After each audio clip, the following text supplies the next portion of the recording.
The Blue Jays, fresh off a series win in New York against the Yankees. They snapped a 17-game losing streak. They move into Boston here at Fenway Park to play the Red Sox for a 3-game series. The Blue Jays just won 3 of 4 against the Red Sox at Rogers Center last week. They've got a lot of momentum. They got to take advantage of it right now. They find themselves 3 back of the Baltimore Orioles in the AL East. Take a look at the lineup for John Farrell's Blue Jays. Jose Reyes, top of the order. Melky Cabrera has played terrific all season long this year against the Red Sox. He's worn them out. A .400 average with 9 extra base hits and 8 RBIs. Jose Bautista is the DH tonight. He's got 18 home runs in 41 games right here at Fenway Park. He loves hitting in this ballpark, and he put on a show this afternoon during batting practice. The Blue Jays want to build off of that series win against the Yankees. Clay Buchholz will get the start tonight for the Boston Red Sox. In 16 starts, he's 5-6 with an inflated ERA at 5.5. This is the same guy who last year had the second lowest earned run average for a Red Sox pitcher in the live ball era when he pitched to a 174 earned run average. This is the second straight time he is facing the Blue Jays. He was handed a 3-run lead in the first inning in the game back at Rogers Center against R.A. Dickey. Could not handle that. He was also given a lead late in the ballgame. Couldn't do that. Pitched 6 innings, had 4 walks in that game. The Blue Jays were very patient against Clay Buchholz. They're going to have to do the same here tonight. Take a look at the defense behind Clay Buchholz. As a team, the Red Sox have committed 62 errors this season. That's middle of the pack. It's Nava, Holt, and Victorino. Victorino, a Gold Glover in right field.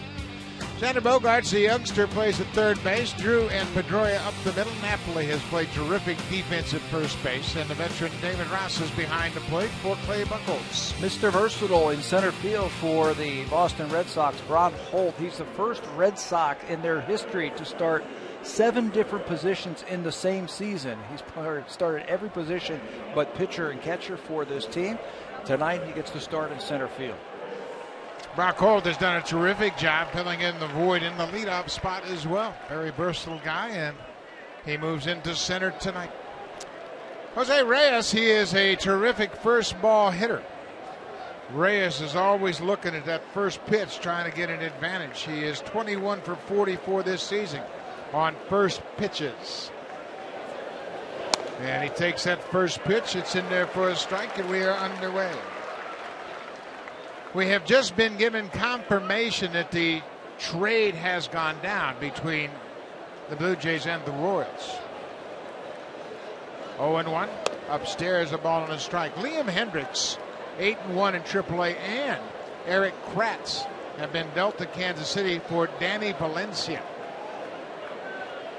So that's an interesting trade as the Blue Jays trade a couple of minor leaguers to Kansas City for another minor leaguer, Danny Valencia. Hendricks, for his career, 3-13 in the major leagues with a 6.06 ERA. Eric Kratz, of course, spent time with the Blue Jays this season. So they are headed to Kansas City. Inside, 3-1 to Reyes. Some more patience against Clay Buchholz. Again, he had a start this season where he walked 8 batters. That was at Atlanta, and then went on the disabled list. 4 walks last time in 6 innings against the Blue Jays, and constantly fell behind Toronto hitters. 3-1 pitch. Ball 4, leadoff walk to Reyes. Well, the Blue Jays have really shown a lot of patience since they've come back from the All-Star break. A much more patient approach, similar to that they had back in May. So Reyes is aboard.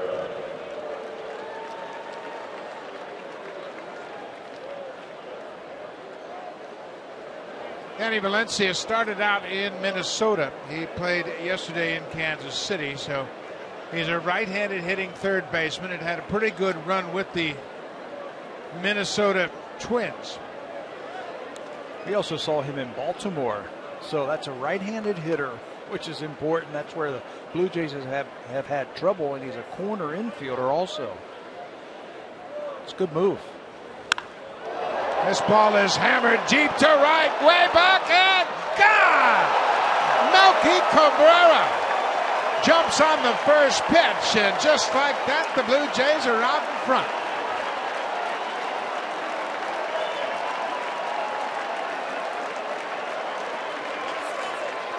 Tell you what, we saw it yesterday in the ball game, the emotion and the excitement from Melky Cabrera when he made the last out, when he caught it in left field.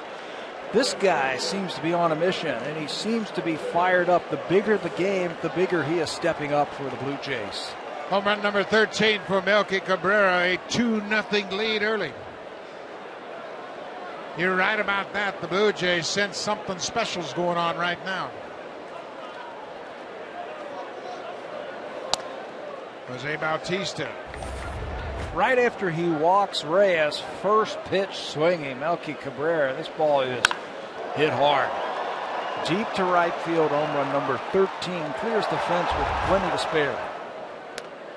Scouting report would suggest Cabrera always takes that first pitch. Oftentimes he'll take that first pitch, get an idea what he's dealing with on a given night. That time, a different story. I don't think he wanted to fall behind Clay Buchholz. He hasn't had a lot of success against Clay Buchholz. I don't think he wanted to fall behind, and he was guessing fastball. Before that hit, he was 5 for 24 against Buchholz. That was his first career home run against Clay Buchholz.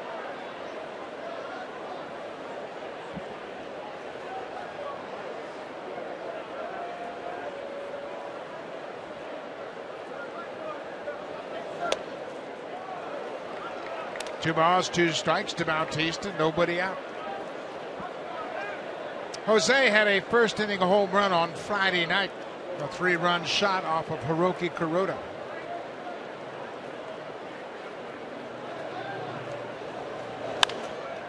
Pops this one up, it's playable behind home plate. David Ross gives way to the third baseman, Xander Bogaerts, and Bautista's return. So Juan Francisco moves up into the cleanup spot tonight, and why not? Yesterday in the 5th inning. Well, if you do this, you hit a breaking ball from Shane Green, you hit it that far, you got to stay in the lineup, and you got to come into a spot where you can drive in runs. He seems to be a little bit more patient at the plate. He's not too anxious. He's not swinging too hard. He's making the ball come to him. And when he does that, and when he swings at strikes, he's a productive hitter.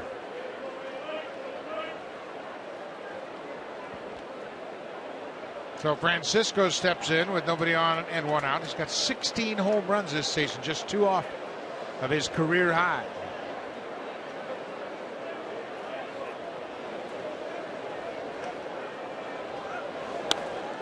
He is going to get a steady diet of breaking balls from Clay Buchholz. Did you see the sequence that David Ross went through on the first pitch to Francisco? He went fastball in, out, slider, changeup, and finally Buchholz shook yes on a curveball. Hot shot hit to the first baseman. Napoli underhands to Buchholz. 2 down. Clay Buchholz has a wide assortment of pitches, and he'll make you think about which pitch you want to sit on to have a good night against Buchholz. Catchers are going to have to use a lot of fingers because he throws so many different types of pitches. He's got a fastball, a curveball, a changeup. Let's take a look at all of them and the percentages of it.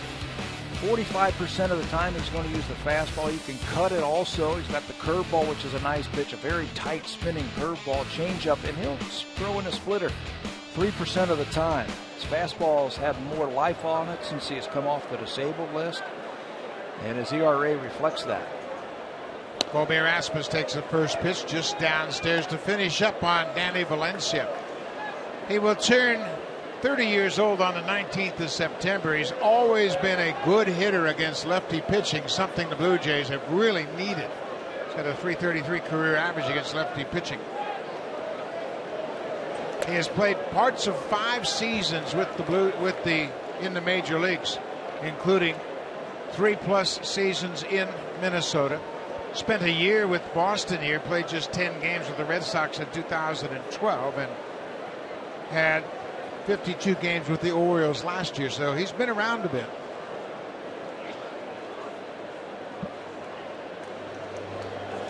Rasmus fouls it off his foot. Danny Valencia had a career high 15 home runs in 2011. His second season with the Minnesota Twins, he hit 15, drove in 72, and batted .246 for the season. The fact that he hits right-handed, that's the important part right there. The Blue Jays were just caught short against all the left-handed pitching that they've been facing. Well, Valencia will probably be here for Wednesday's game for sure, with John Lester penciled in to start that game. Red Sox also have 3 left-handers in their bullpen. We saw that in New York when the Yankees ran out 3 of them against Toronto. Pulled foul. This year, Valencia against lefty pitching is at .354 with both of his home runs and 7 RBIs. He's done a good job, man. Obviously, that's what the Blue Jays have on their mind.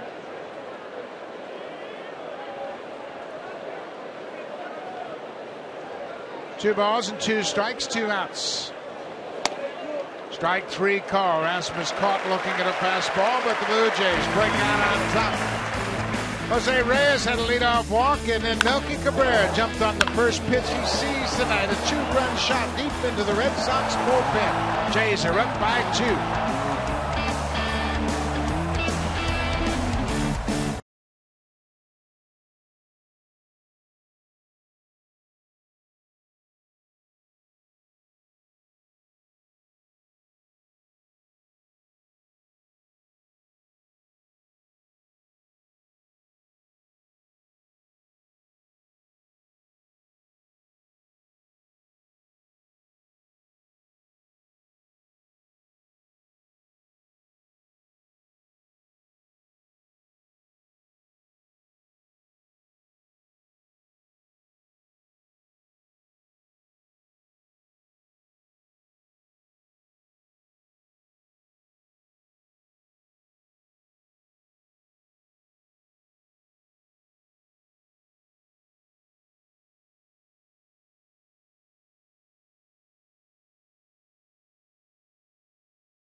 In this game, Brock Holt's the leadoff man. Dustin Pedroia at second. The DH is David Ortiz, and he has hit R.A. Dickey well. He had a 3-run home run in the first inning the last time they faced one another. He has 2 home runs for his career, and Mike Napoli. It's been a tough out for the Blue Jays all season long. He's got a couple of doubles, a home run. He's driven in 2. Overall, the Blue Jays have pitched very well against the Red Sox as a team. And as we mentioned, they won 3 of the last 4 they faced up in Rogers Center. R.A. Dickey will take the mound for the Blue Jays tonight, making his 23rd start. That's the most in the American League. He hung tough against the Red Sox in his last start. He gave up the 3-run home run to Ortiz in that first inning. Blue Jays came right back with 3 of their own. Pitched well enough to pick up that 8th win of the season to run his record to 8-10. Against the Red Sox this year, he has won both times this season, defeating the Red Sox in his starts. And this is a big one for him. He's been handed a 2-0 lead. Blue Jays have some momentum. R.A. Dickey's got to continue that success for Toronto. Yeah, this is a real statement game for R.A. Dickey. You move into Boston and you're playing your division rivals in the first of 3. And you've been staked to a 2-0 lead. Brock Holt takes the first pitch strike.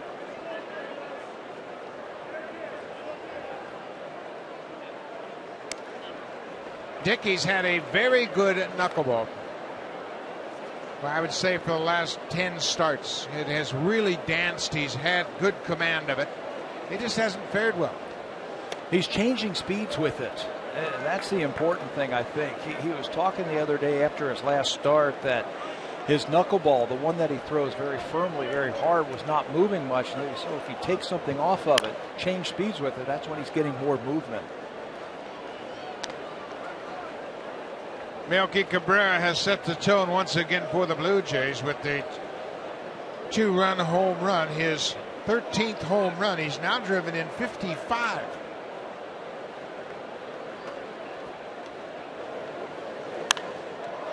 There's a fly ball into center field, and Melky Cabrera slides over into left center and makes the grab.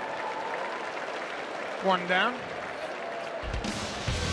In the outfield, it is Cabrera, Rasmus, and Anthony Ghost. Ghost played in left field in Yankees series. Now he's in right field as Bautista gets the night off. Kawasaki, Reyes, Goins, and Francisco across the infield.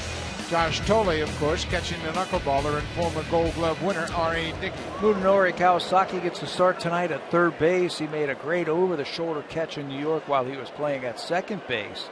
And with the acquisition of Danny Valencia, he'll probably play against the right-handers, or excuse me, the left-handers, and then Francisco will probably slide over against the left-handers. Doesn't mean Kawasaki's leaving. Just might means he might be playing a little bit more of a utility type of role in the infield. Yeah, I agree with you 100%. I think there's probably going to be a relief pitcher that's jettisoned from the 25-man roster.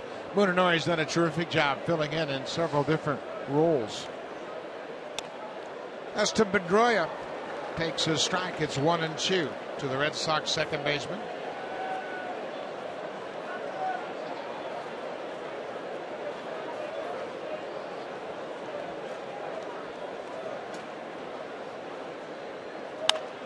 Slapped foul outside of first. Pedroia has not had a whole lot of fun facing R.A. Dickey. He's just 3 for 18 for his career against Dickey.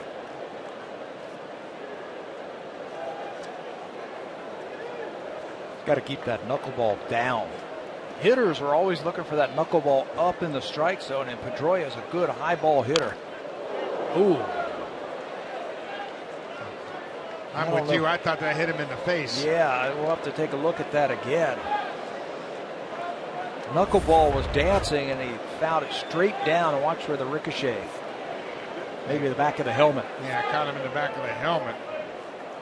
Boy, that's a good knuckleball. When you can see it move in slow motion, it's really moving. Pedroia pops it in the air over near the Sox dugout. Francisco gets over, but it's well out of play behind the camera well.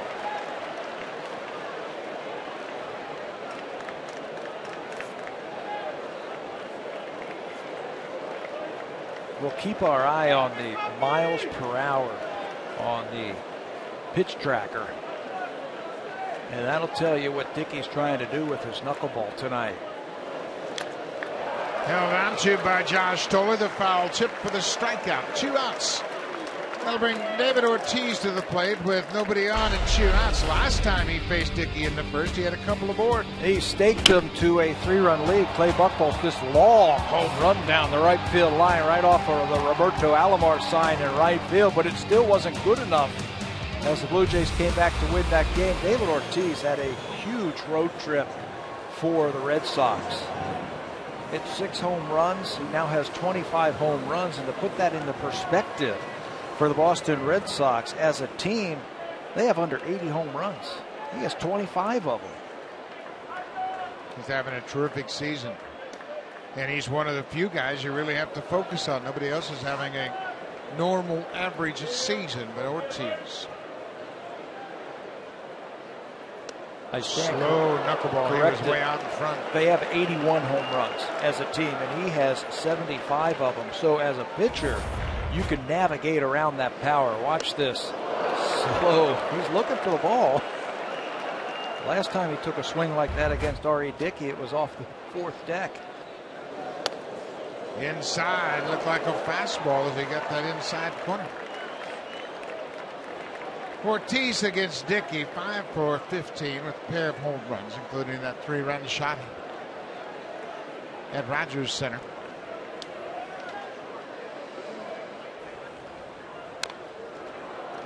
Ortiz has always worn out the Blue Jays. Of course, they face each other a lot since he is here in Boston. And you look at the active hitters and their home run totals. David Ortiz way out in front. He's had a Giambi, Teixeira, Jones, and Jeter. 54 career home runs against the Blue Jays. 37 of those at Rogers Center, which is the most by a visiting team, and that just adds on to his legacy here. 54 home runs against the Blue Jays. Got to be careful with him. There were heavy thunderstorms here this morning, and there were some severe weather around the area. It has cleared up nicely tonight. Foul tip, and that's a swing. No foul tip. It's just off the glove of Tola. He tags Ortiz. Couple of strikeouts. Just what the doctor ordered for R.A. Dickey. 3 up, 3 down. He took care of that Red Sox lineup in the first.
Cover every angle of the Toronto Blue Jays. Breaking news, photos, videos, and tweets. The Blue Jays Rundown only on Sportsnet.ca, and the Rundown has the latest news.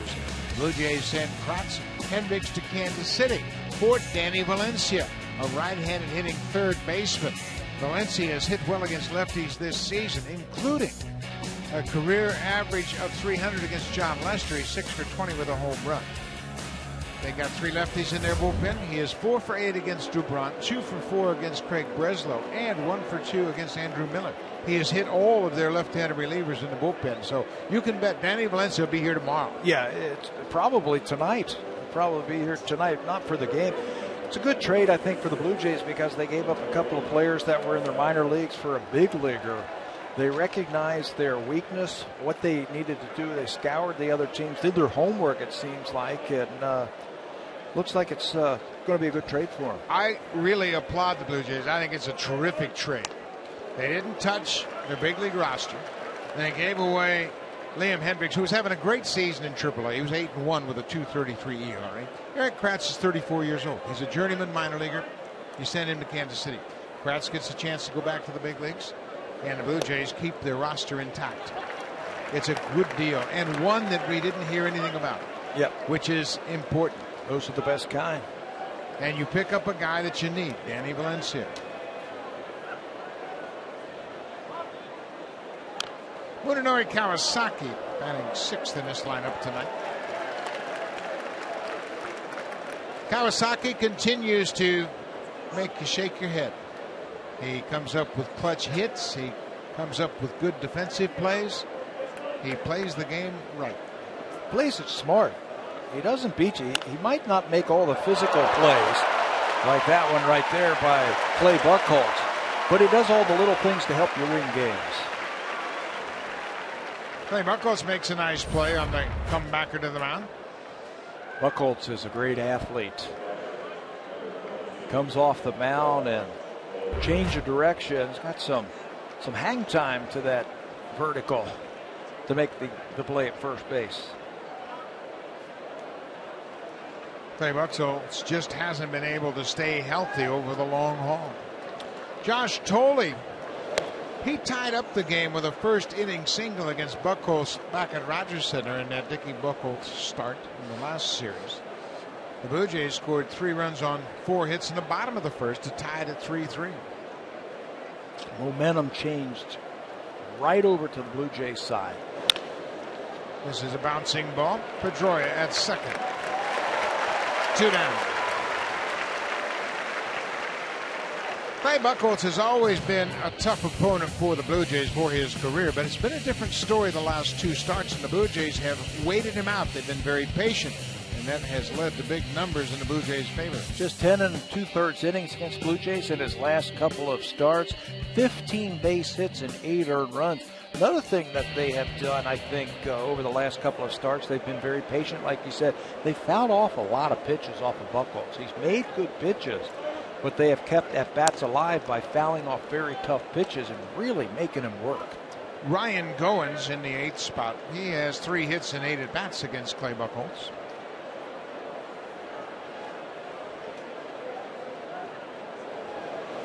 Goins has always been very analytical about his hitting, thinking about where his foot is, where his hands are. Well, that might have caused him some problems when he went back to AAA. He just said, I'm going to forget about all that. I'm going to enjoy the game, get back to hitting by feel, not so much by the number. Drills this ball into center field for a base hit. He's now 4 for 9 against Clay Buchholz, a 2-out single. You start thinking too much up there at the plate, that mind's going to get in your way. 2-0 right now. Now you're just looking for a pitch out over the plate. Let me see how hard I can hit it. You're not worried about what you look like up there. You're just concentrating on that baseball. That's a pretty good swing right there. Kevin Seitz has been thrilled with what he's seen from Ryan Goins since he's rejoined the team. He's aggressive. He's trying to hit the ball hard. He's not trying to fillet the ball into the outfield. Number 9 hitters, Anthony Gose. 2-0 Blue Jays on Melky Cabrera's first inning home run.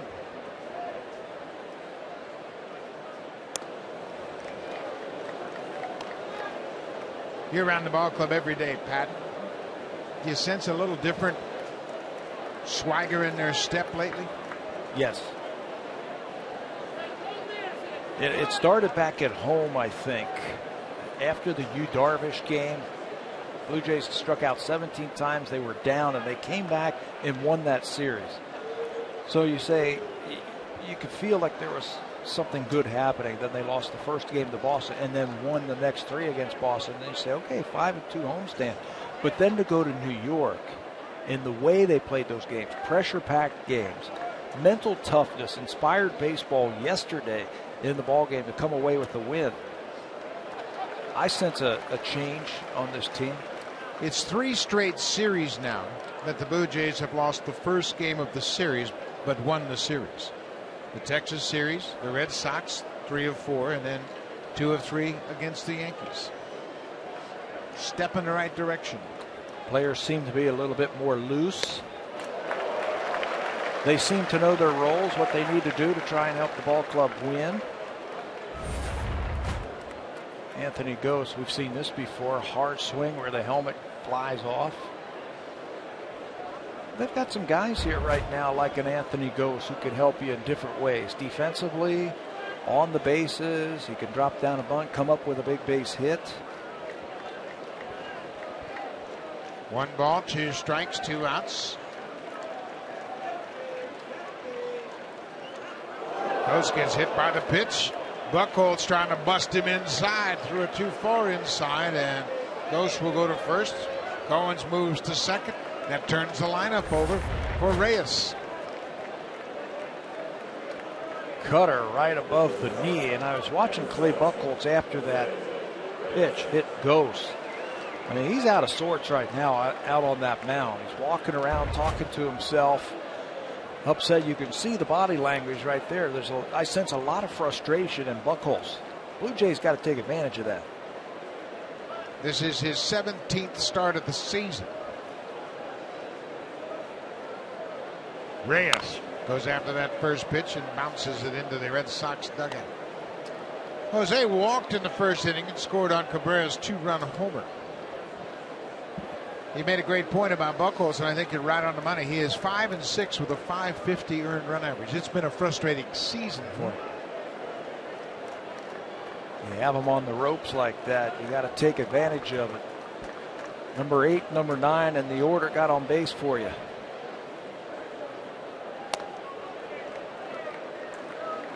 The Blue Jays have been taking the game to their opponents lately. John Gibbons has been thrilled with the commitment, the way the guys have taken their at-bats, how they played in the field.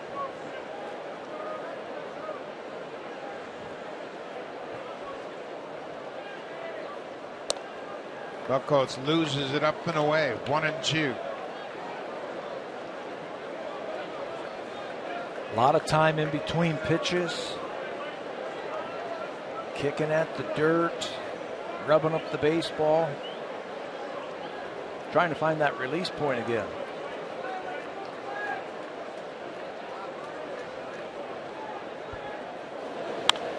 This is popped up over near the seats, and that's going to reach the seats out of play. Clay Buchholz will be 30 years old on August 14th, and he has been a good pitcher. First round pick in 2005 of the Red Sox, but especially last year, he was dominant. He ran into some neck problems, and that curtailed his season, but he got off to a great start, 12-1. And look at the difference in numbers. ERA, the whip, opponent's batting average, 100 points different. And he has had a frustrating season, and nobody has the answer for it. He just hasn't been able to control the pitches. Too many walks, too many pitches, not going very deep. That 6 innings he had against the Blue Jays last time out, it took him 99 pitches.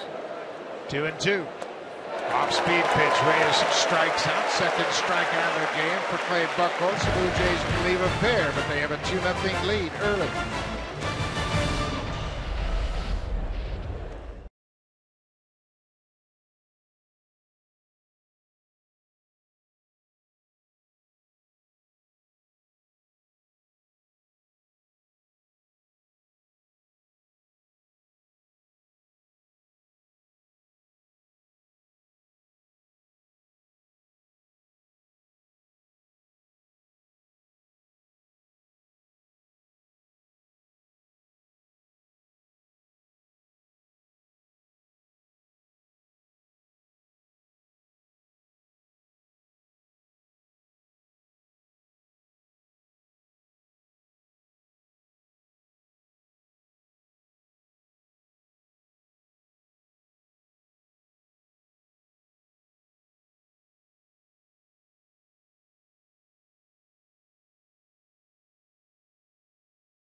Sportsnet, brought to you by the 2014 Honda Civic, Canada's best-selling car 16 years in a row and the official vehicle of the Toronto Blue Jays, and by Home Hardware, homeowners helping homeowners with expert advice.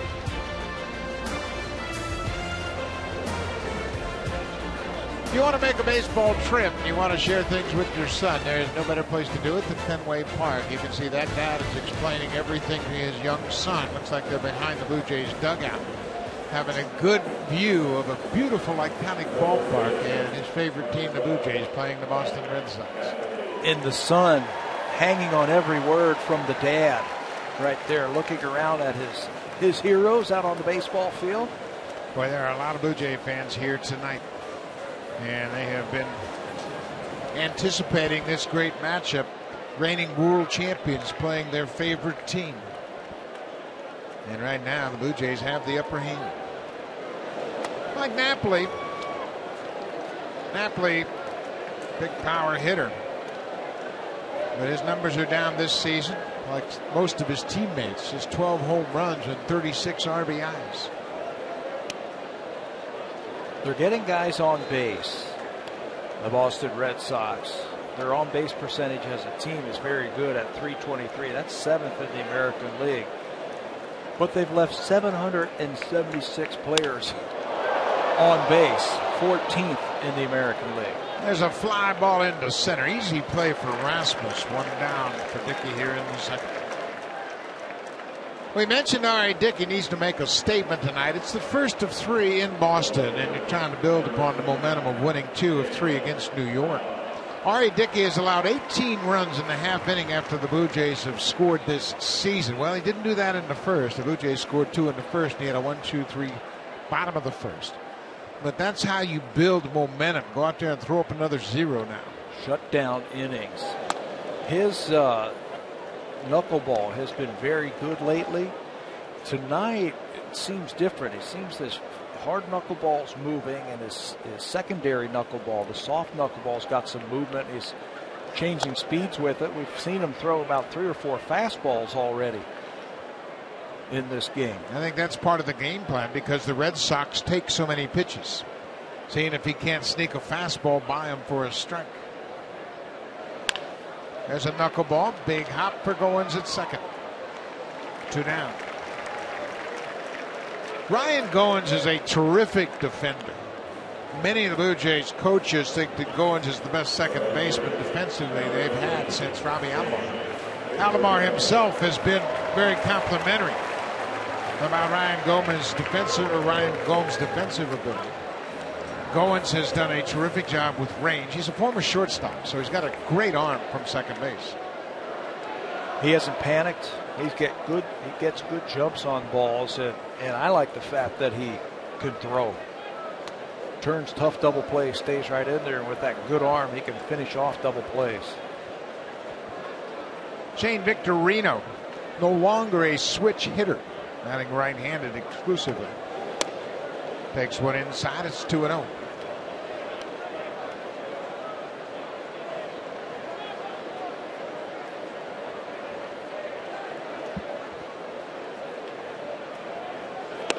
There's a strike. Victorino, an all-star 3 years in Philadelphia.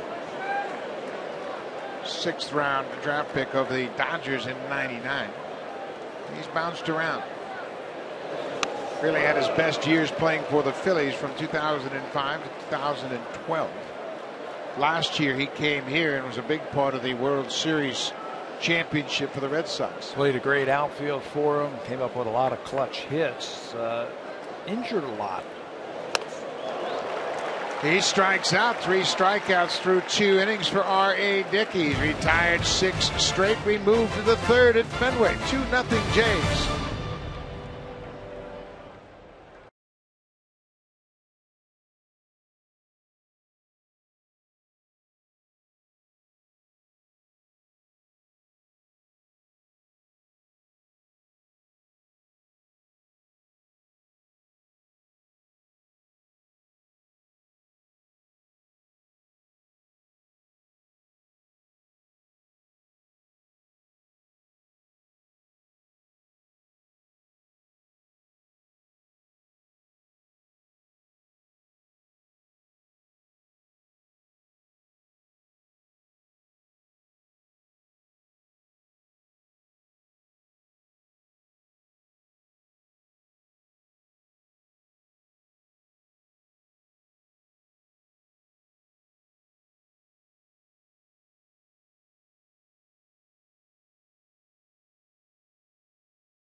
Drive. It's in support of Food Banks Canada. It'll take place the weekend of August 8th through the 10th when the Blue Jays take on the Tigers. Bring your non-perishable food items and cash donations. And there'll be gates and there'll be Lady Jays on hand to accept your donations. There'll be mystery bags. Will be available for a monetary donation. So call the Blue Jays for tickets at 416-341-1234. Or you can always log online at BlueJays.com and order your tickets for the 30th annual Lady Jays Food Drive, the weekend of August 8th through the 10th. The Jays players, coaches, wives and players' wives always involved with this. I know my wife and Pat, your wife, were both involved when we were playing for the Blue Jays. It's a terrific effort by the Lady Jays, and we want you all to participate. I know Pat and I signed a whole bunch of hats that are going to be part of those mystery bags, so you better get one of those. Melky Cabrera, 2-run homer the first time up. Melky Cabrera is a free agent at the end of this season. And man, oh man, is he an attractive free agent. Just 30 years old. And if I were the Blue Jays, I'd figure out a way to sign him up. Get him now while he's hot. Don't wait for free agency. Well, I think the question you have to ask yourself, who's going to replace Melky Cabrera? He's a switch-hitting, everyday outfielder that comes to play every single day. He wants to be in the lineup. He can lead off. He can hit second, third. He can hit anywhere in the order. He's a switch hitter. He has become maybe the most reliable player for John Gibbons in that you know what you're going to get each and every day. And on the free agent market, that's hard to find. You know what else he does? He loves playing baseball. You just watch him day in and day out. He loves being at the ballpark, having fun. This is a bouncing ball. Napoli will go to the bag as Cabrera's retired. First out of the top of the third. The Blue Jays have some decisions to make, and they're involving some of their free agents and, of course, the trade deadline coming up. In case you just joined us, the Blue Jays have acquired right-handed hitting third baseman Danny Valencia from the Kansas City Royals. Evan Seitzer will have a new pupil to work with. He was not with the Royals when Seitzer was their hitting coach. He was in Minnesota and has subsequently played for Boston and Baltimore. Jose Bautista popped out to the third baseman his first time up.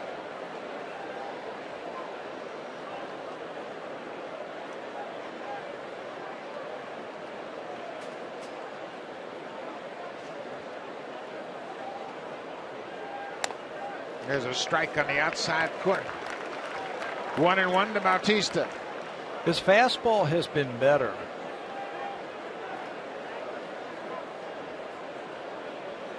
Clay Buchholz has been using it, and he's got a little bit of everything.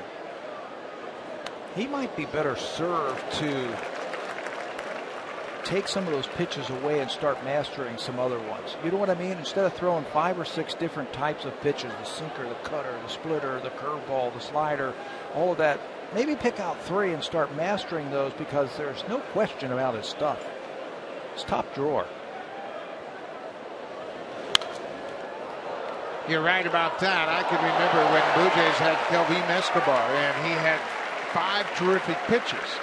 But sometimes you run into a problem of mastering any 3 of those. And you get to a point where you're just throwing those extra pitches just to get them into the mix, and it creates more problems for you. How can you practice for all those pitches?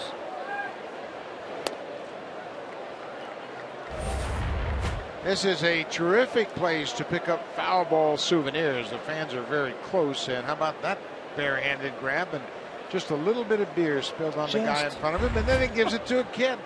How good is that?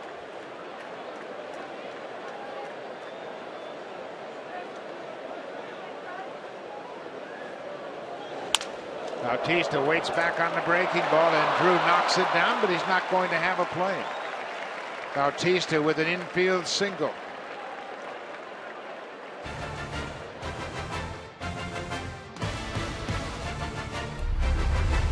Blue Jays on Sportsnet. Brought to you by the 2014 Honda Civic, Canada's best-selling car 16 years in a row, and the official vehicle of the Toronto Blue Jays.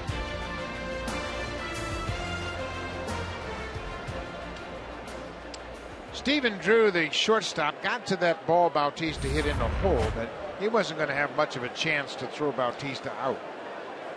He's a very good shortstop. He's always in the right place, the right time. He's not flashy. He reminds me a lot of J.J. Hardy, the shortstop down in Baltimore. Just plays the game the right way. But you're right, he wasn't going to throw out Jose on that one. Juan Francisco, at first a toss to first base. Of course, Red Sox saw Bautista with that stolen base in the 9th inning yesterday and just wanted to keep their eye on. His 5th steal in 6 attempts, but boy, was it a timely stolen base.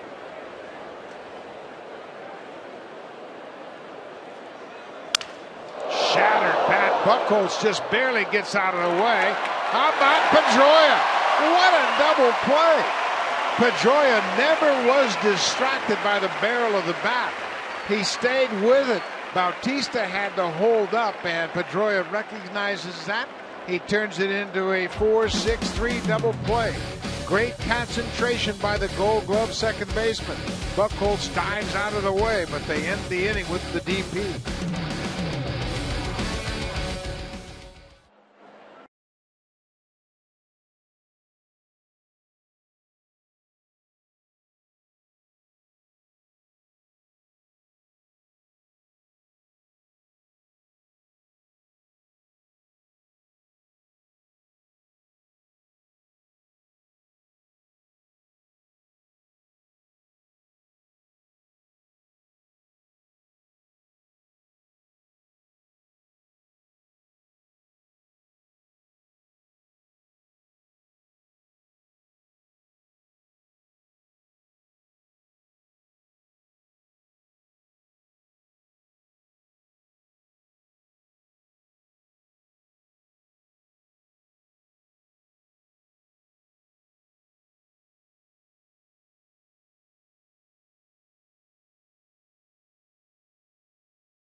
And Mark Reynolds starting to pick up the slack a bit. I believe that's his 8th home run of the season for Milwaukee.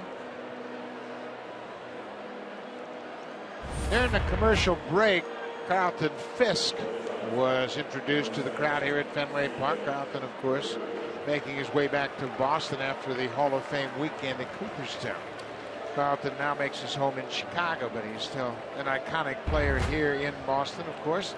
That left field foul pole will ever be named the Fisk foul pole down the left field line for that dramatic home run he hit in Game 6 of the '75 World Series. Yeah, so what do they show on the Jumbotron here during that? Right after they show Carlton Fisk, they showed that foul pole down the left field line. And you know how that hurts every time I see that? Cincinnati, yeah. That's right. It was against my Cincinnati Reds. Who won? Yeah, really. Everybody forgets that the Reds won. Nobody in Cincinnati forgets that. No, sir.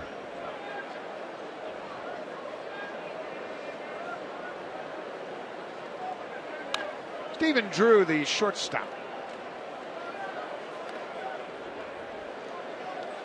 Drew did not sign with the Red Sox until the middle of May after free agency.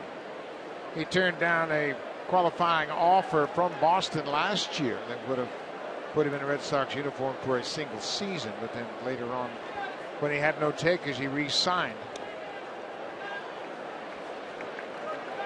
He spent 7 years with the Arizona Diamondbacks, spent some time in Oakland, and last year with the Red Sox.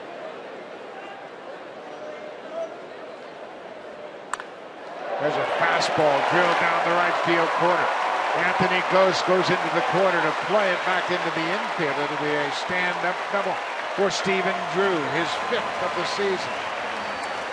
R.A. Dickey thought he had him struck out on the previous pitch. Pitch tracker suggests it might have caught the outside corner, but he comes back with That time it looked like it might have been a fastball, and Drew drills it into the corner. Fenway Park here, I think you need a former center fielder playing right field or somebody who can run, because there is a lot of room in right field. That's why Ghost is playing tonight, and Bautista is DHing, get him off his feet and get Ghost in right field. Held him to a double. Leadoff double. Third baseman Xander Bogaerts in the 8th spot.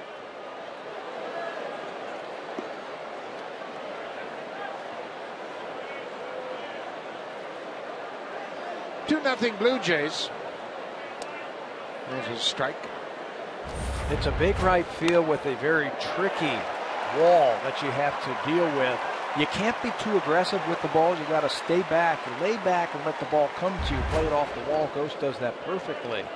I've seen guys go into that wall trying to hold them to singles, and they've turned out to be triples. Drew got a good read on that bouncing ball, and he moves from second to third as Bogaerts is thrown out. Slowly hit ball to the shortstop, and Drew could move up 90 feet.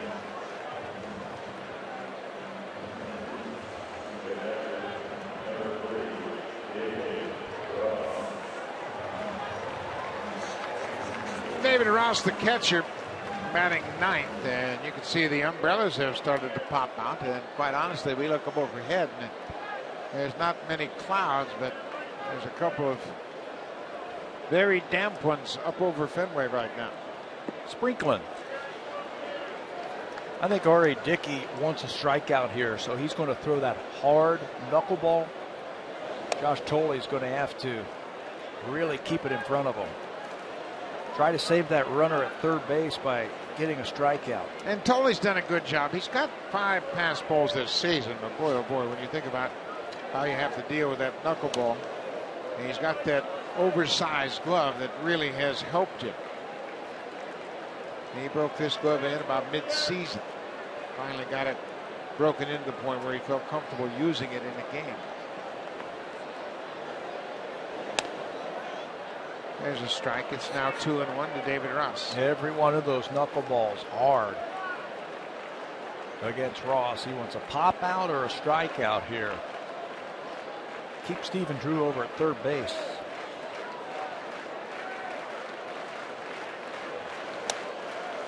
Right at the top of the zone. Looks like it might have caught the top of the strike zone. Now it's 3-1. Brock Holt, the lefty bat's on deck.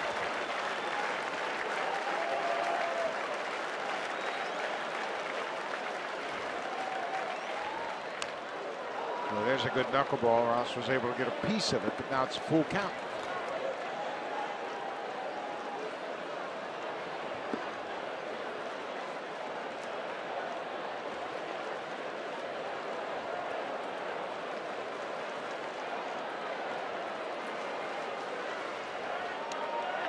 Big strikeout for R.A. Dickey. 4 strikeouts already for Dickey.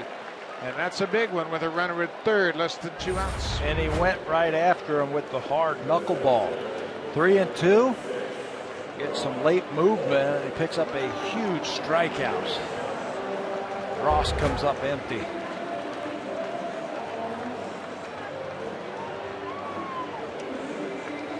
Now you got to finish the deal. Leave him standing out there. Brock Holt, the leadoff man, flying out to left field his first time up. Dickey gets ahead with a strike.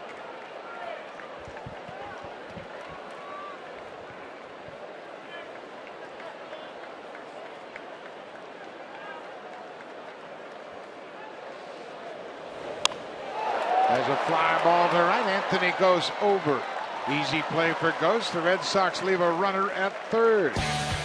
Blue Jays have a 2-0 lead. We head to the 4th. Colby Erasmus will start things off. Then Munenori Kawasaki and the catcher, Josh Tolley. Blue Jays lead at 2-0.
the live audio. Follow games pitch by pitch and enjoy in-game video highlights.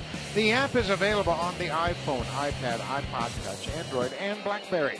Season-long subscription packages are available. Visit BlueJays.com for more details.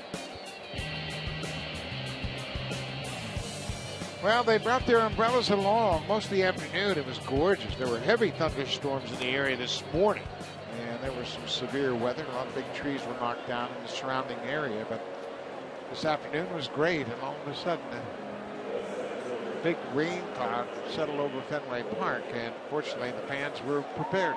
Tornado was up in Revere. I don't know if you saw that today. That doesn't look very, very promising right there.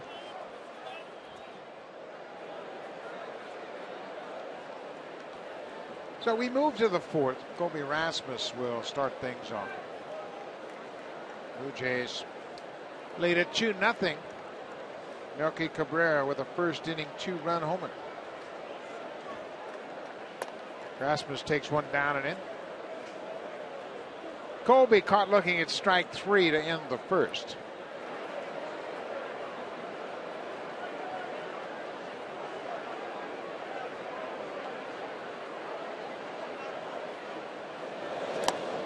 Waves at that breaking ball. I think Colby's a key for him offensively here going forward.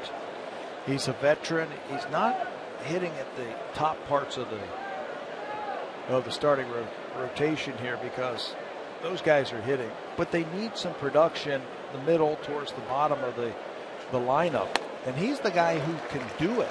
He's done it in the past, and he showed some signs in New York that he might be coming out of it. Had a big double in yesterday's ball game, hit the ball hard. He's a key. Colby reached 3 times yesterday with a pair of walks and an RBI double. Got to get some production from him.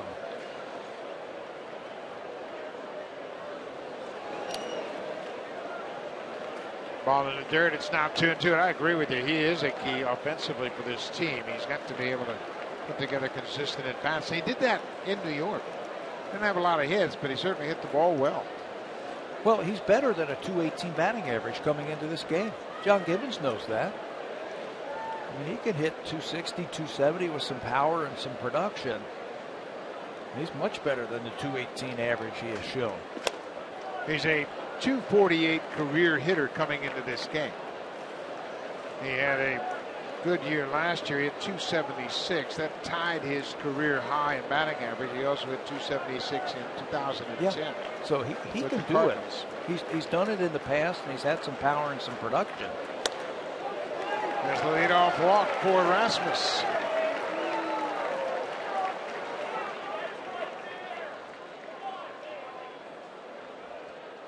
Marvel's Guardians of the Galaxy. Don't miss this action-packed epic space adventure from the studio that brought you the Avengers, in theaters in 3D and IMAX 3D Friday. Now there's a big, tall right-hander. Should be playing for the Celtics. He can get on top of it for sure. Got to throw downhill, big boy. Munenori Kawasaki with Rasmus at first takes one outside. Boney was retired on a nice play by the pitcher. Played Buchholz on a bouncing ball that looked like it had a chance to get over the mound, but Buchholz speared it and threw him out. Blue Jays might want to start the runner. Create something offensively. Kawasaki shows bunt, takes a breaking ball for a strike.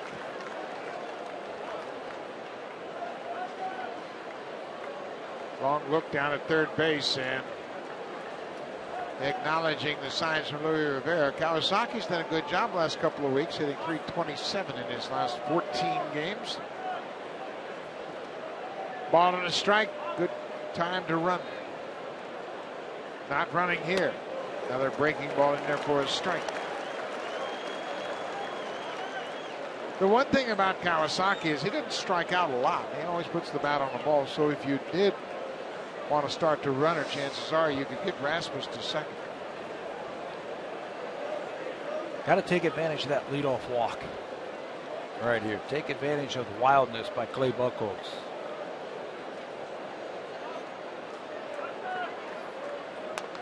Inside, 2-2.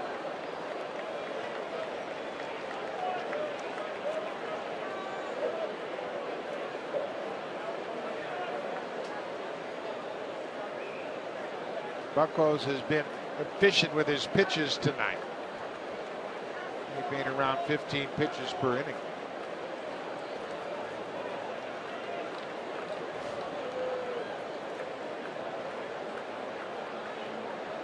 Rasmus at first with leadoff walk. Second walk issued by Buckles tonight.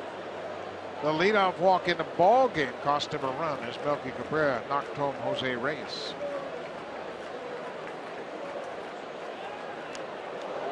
Rasmus a little late, getting back to first. He was flinching like they might start the runner. Here, count 2-2. Not a bad time to go. Watch him at first base. See him leaning just a little bit towards second.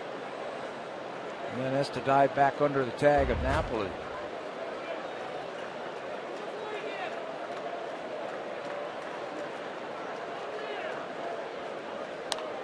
Kawasaki protects the plate, stays alive.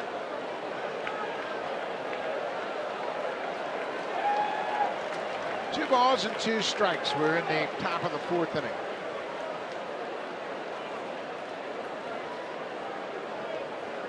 .247 average with 2 strikes is pretty good. League hits well under 200 with 2 strikes, and Mooney's done a good job, nearly 250.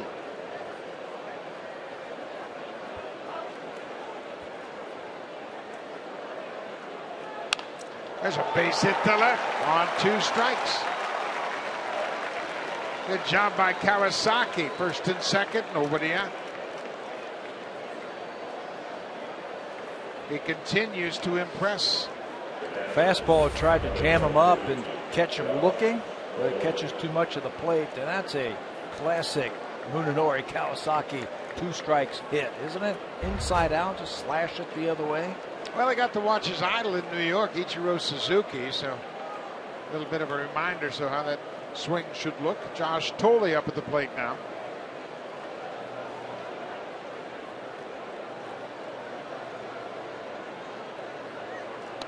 Tolley shows bunt and takes the breaking ball inside. The rain has started here. Now watch Rasmus step on the bag. He slips right over the top of that base because the rain had come down and got that hard bag at second slick. So as a runner now on a base hit, you really have to cut the corner. Can't step on top of the base or you're going to slip and fall. Cut the corner right on that inside corner and push off. Tolley bunts it, and it's a beauty. Bogarts, the third baseman, has to go to first, and the Red Sox are crashing trying to get the lead runner, but Tolley does his job and moves the runners to second and third. Boy, that was a good bunt. Infielders right on top of him. I mean, Buckles is a good fielder. He's going to be crashing, so you want to make that third baseman field that ball. First sacrifice bunt of the year for Josh Tolley. Ryan Goins steps to the plate with runners at second and third. Infield's going to stay in with the runners at second and third. Red Sox haven't scored any runs. They can't afford to fall much farther behind. It's 2-0 already, Blue Jays. And their offense has dried up from a year ago. Goins with a single his first time up.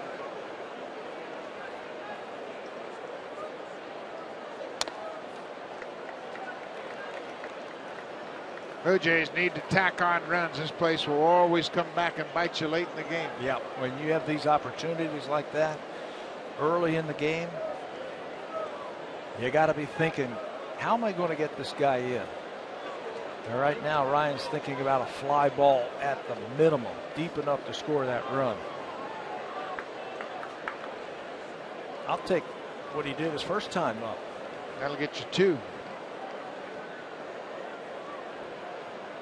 Infield right at the edge of the grass.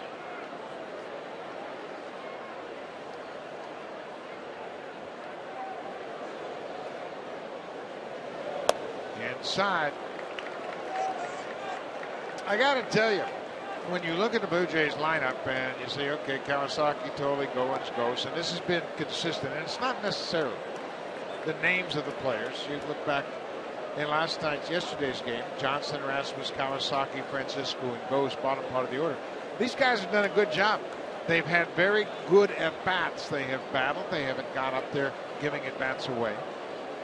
They've made the pitcher throw them strikes, and they've made some things happen. That's all you can ask for, I think, when you've got those players at the plate. Give them your best effort. Don't give away at-bats. And they'll come up with their share of base hits.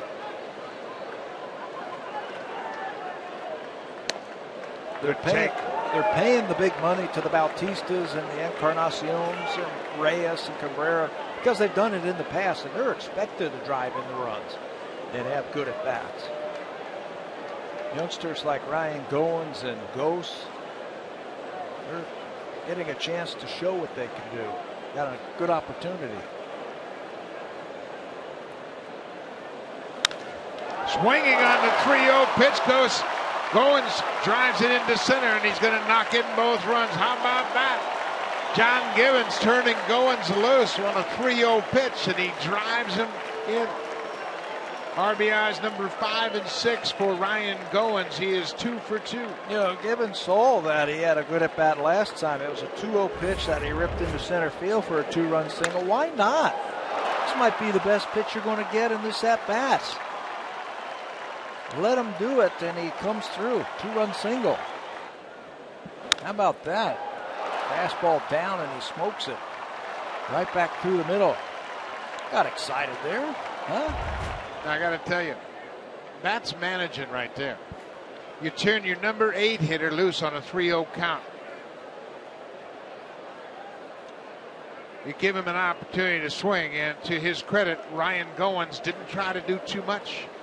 Had a good swing, gets the single, picks up 2 RBIs, and all of a sudden the Blue Jays have a 4-run lead. What's that going to do for Ryan Goins' confidence? His manager giving him the green light, 3-0. Ghost bounces it to first. Napoli will go to the bag and retire Ghost. Goins moves into second, but now there are 2 outs. Well, John Gibbons has had to throw convention to the wind. You don't have your regular players. You can't match up. You just have to go by your gut feeling. And lately his gut feeling has been pretty good. When he puts in Kawasaki to play second and sits Ryan Goins out, Munenori comes up with big hits. Now he turns Ryan Goins loose on a 3-0 pitch, and he delivers. You got to manage by your gut sometimes. Yeah, numbers can't tell you everything. 2 outs, back to the top of the order. Reyes chases that first pitch.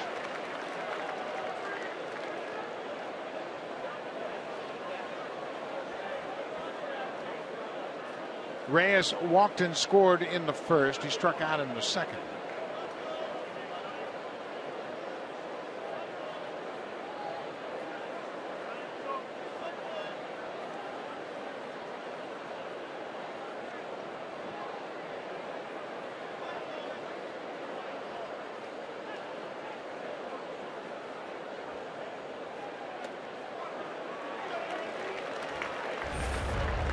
Last swing by Jose Reyes. Watch the gyrations he has moving around. I don't know if that's shoulder. No, that doesn't look good. Injured something. Like he felt something, certainly. Still trying to get the feeling back in his shoulder. Now he feels back to his back.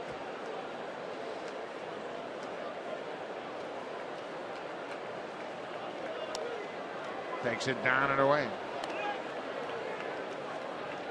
4-0 Blue Jays. Ryan Goins with a 2-run single. Blue Jays have scored 2 runs on 2 hits and a walk this inning.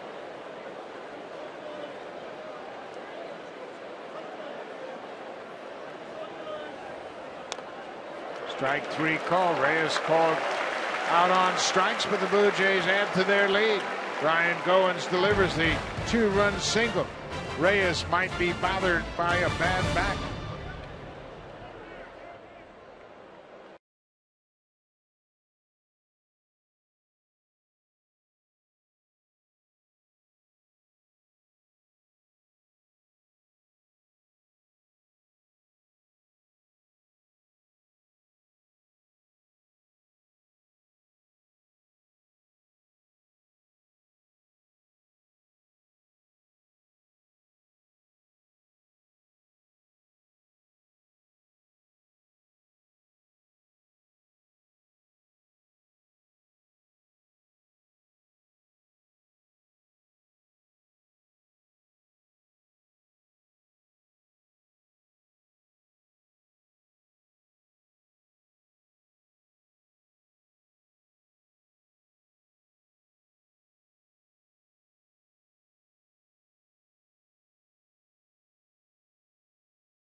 Fredericton, New Brunswick, August 2nd and 3rd at Royals Park. The instructors include Roberto Alomar, Jesse Barfield, Devon White, and Dwayne Ward. Visit BlueJays.com/Baseball Academy for more information. The Toronto Blue Jays are proud supporters of amateur baseball across Canada. And those two youngsters are proud supporters of hot dogs. Jose Reyes still messing around with his back. He took an awkward swing in his last at bat. There's something going on with his back, maybe his right shoulder, but you can see as he took his position after that strikeout, he was moving around, testing his back, then testing his right shoulder. He took a wild, awkward swing in the first pitch of that at bat. Hopefully he's okay. He'd been battling some shoulder problems. He got a shot a week ago. He's telling me back at Rogers Center that he's feeling better. His last 2 times up, he's taken some funky swings, and he did not throw a ball hard over to first base in between the inning. Had a couple of ground balls and just lobbed it over to first base. So that shoulder might be barking again. Dustin Pedroia, second baseman, will lead things off for Boston. Red Sox lost 3 of 4 to the Blue Jays at Rogers Center last week, and then lost 2 of 3 down in St. Petersburg to the Tampa Bay Rays.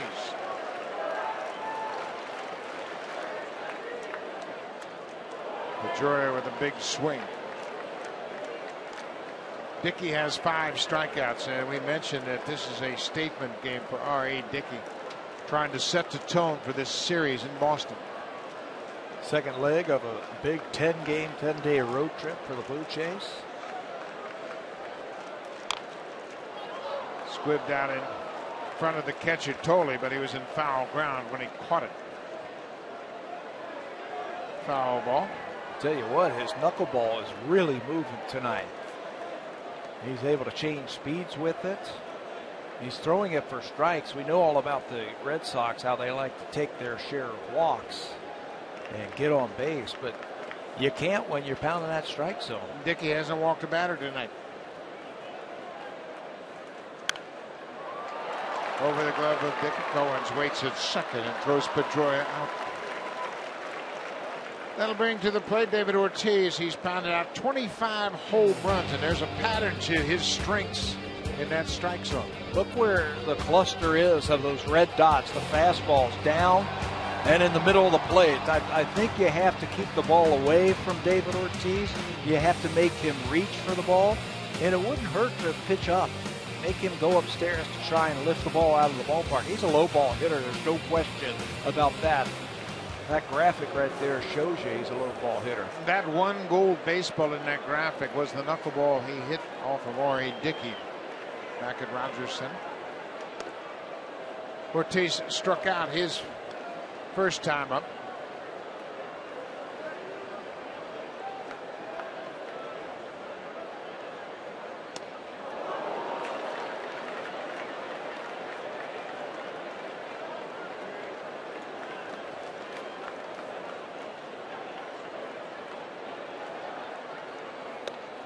Two balls and a strike. How about the change in David Ortiz right there against the knuckleballer? Just setting the bat on his shoulder before Dickey starts. Look at that. That's not how he usually hits. He usually gets ready. But for a knuckleball pitcher, sometimes it's better just to put the bat right on your shoulder, set it there, let him go through all his gyrations, warm it up, pick it up, and swing. That time he comes up empty. It's like playing wiffle ball. Mm-hmm. He had a pretty good cut at that pitch, and you're right. Even that knuckleball was up, and it's a much different swing when you throw him something up out over the plate. He doesn't have that same leverage as he does when the pitches are down. 313 for his career, including an 0 for 1 tonight. Float one in there.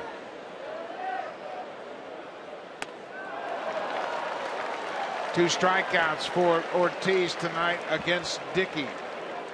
For R.A., 6 already tonight.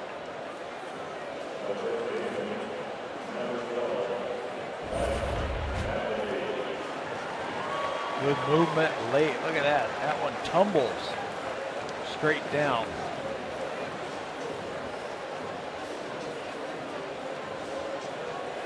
It can get very frustrating facing a knuckleball pitcher when he's throwing hard and he's throwing it for strikes. R.A. Dickey is really doing a good job of throwing strikes. No walks tonight.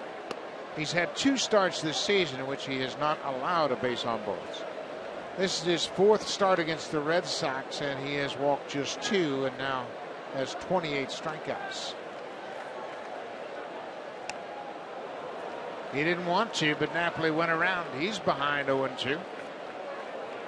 Knuckleball gets you talking to yourself. Yep.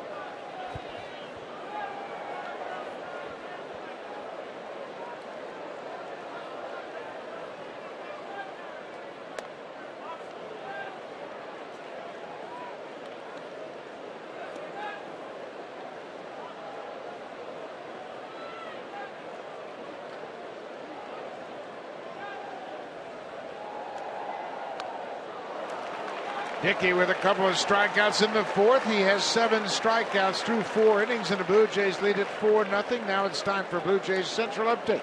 Here's Jamie Campbell and Greg Zahn.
Toronto Blue Jays. Follow Shai Davidi for in-depth analysis and expert opinion. Shai's latest tells us that there's lots of interest in some of the Blue Jays prospects. Teams are scouting the Jays prospects in Vancouver, and Blue Jays reportedly have a lot of talent in their lower minor leagues, and some of the teams around checking them out. Shai Davidi on top of that story and all the other things surrounding the Blue Jays. Of course, this week's going to be very busy for Shai with the trade deadline coming up on Thursday. Now, that always looks like a good idea. Dress up, think, okay, now I'm looking pretty good. I think it's time to go to the ballpark. Wearing those hats? Maybe not. I think the power went off at their house. Mirrors. They got dressed in the dark. Melky Cabrera takes one outside. We're in the 5th inning.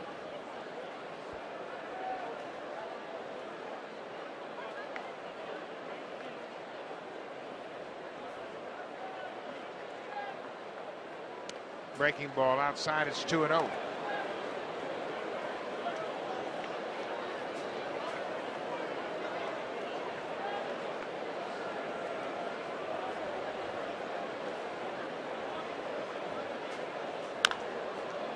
Pulled foul on that inside fastball.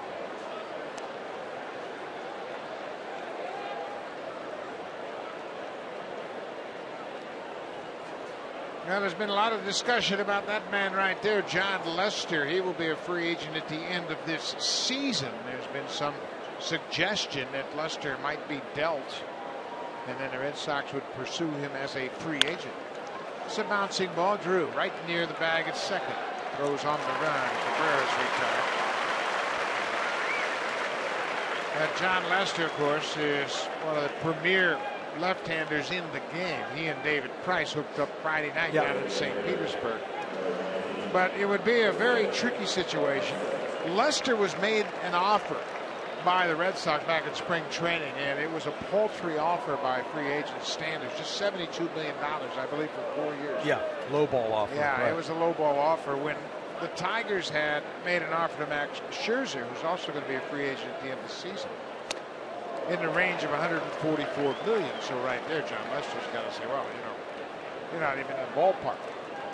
The thinking is David Price is the big catch who's going to be a free agent and supposedly on the trade market. And now with Tampa Bay getting back into it, there's no way they're going to trade him. So the next guy up is John Lester. And the thought being, well, Lester could command 2, 3, 4 top prospects from any organization. That maybe the Red Sox, if they don't want to pay the money for a guy who is over 30 years old starting next year, a 6-7 year contract, trade him and get something for him. Unlike the New York Yankees, who waited on Robinson Cano and lost him for nothing. Bautista fouls one right back below our booth. Make a play, Joe. Joe Siddle was over there with Jerry Howarth in the radio booth right next to us, and he called for it, but where were you? Okay, Jerry can get back to calling the game. 1-2, 1 out. Off-speed pitch, Bautista way out front. 4 strikeouts for Buckles.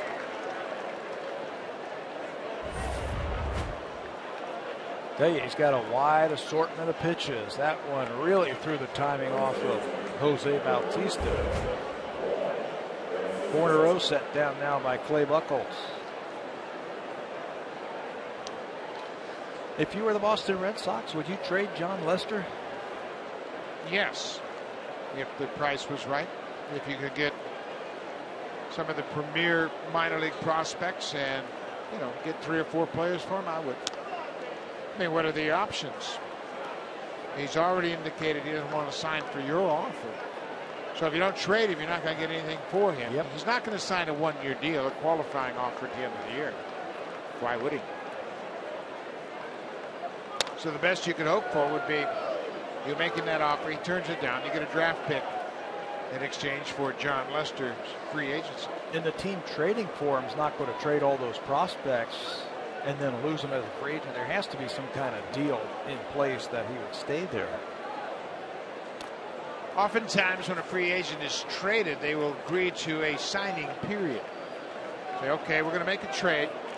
We will take John Lester for this package of players, but we have to have 24 hours to negotiate a contract with John Lester for the subsequent years. I mean, those are pretty standard procedures.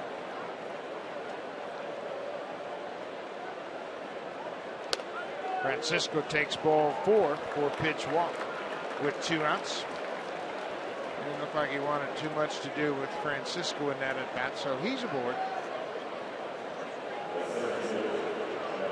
Larry Lucchino is on the right. John Henry is on the left in the white shirt. They are 2 of the partners that own this franchise, and they've done a great job with this team. And you wonder if they're looking right now at their iPad saying, okay, we can get this guy and that guy and that guy for John Lester. What do you think, Larry? Larry Lucchino has been involved with the Padres, with the Orioles, and now he's here in Boston, and they've done a great job with this franchise. They have upgraded the stadium. I think they were on a 9-year upgrade program where they upgraded one aspect of the ballpark in each and every year, and they were responsible for bringing in the green monster seats. The monster seats. And that deck down in the right field line, the concourse, everything. It's a great place to watch a ball game. John Henry also owns the Liverpool soccer team, and they were here at Fenway Park last week playing Roma in a friendly match. 3rd time they've played a major soccer match here at Fenway Park. It was a terrific atmosphere. They actually sodded the infield, and you can still see the lines of the soccer pitch on this grass field. I'm looking down there. Well, that explains it. Why the the resodding of the field. They sodded over the dirt part of the infield. Yeah, you can see the new sod right there on the edge of the dirt infield. But they had the entire dirt infield sodded over with turf, so they could play the soccer match on this gorgeous baseball field. Well, that explains that. Thank you for answering that. Anything else you have on your mind, you just let me know. Outside, it's now a 2-2 count to Kobe Erasmus.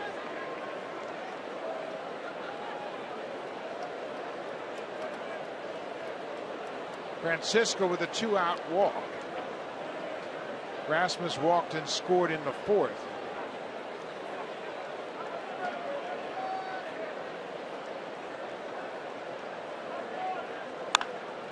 There's a liner right into the ship. That's the shortstop, Stephen Drew, who makes the catch. The inning is over. Go to the bottom of the 5th at Fenway. Blue Jays have a 4-0 lead.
Of Rogers Blue Jays baseball partnership and may not be reproduced or retransmitted in any form. And the accounts and descriptions of this game may not be disseminated without the express written consent of Rogers Blue Jays baseball partnership. Baltimore Orioles are off. They will play the Angels tomorrow in Baltimore. They had just finished up a very successful West Coast swing. They went 6-4. Out on the West Coast, Blue Jays are 3 games back, 4 games back in the loss column. The Yankees are 4 back. Tampa Bay lost to Boston yesterday, and they currently trail the Milwaukee Brewers 1-0 as they're playing the top of the 6th down in St. Petersburg. So it's all jammed up in the East, and it's going to get even tighter. And Blue Jays will face the Orioles when they come home off this road trip. It all starts Tuesday, August 5th. They will have 2 more series against the Orioles at Rogers Center, including a series finale 3-game series, a season finale 3-game series against the Orioles. Wouldn't that be interesting? The last 3 games of the season are against the Orioles at home. That's a long way off. Yes, it is. And both clubs are liable to have a few new faces before they meet up in September. Daniel Nava, the 5th hitter in this Red Sox lineup, grounded out to second his first time up. Hickey delivers a strike. It's 1-1.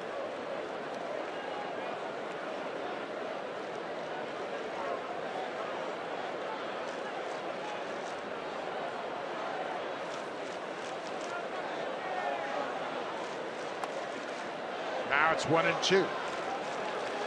Tell you what, Buck, the Red Sox hitters are going to have to go up there and hit their way on.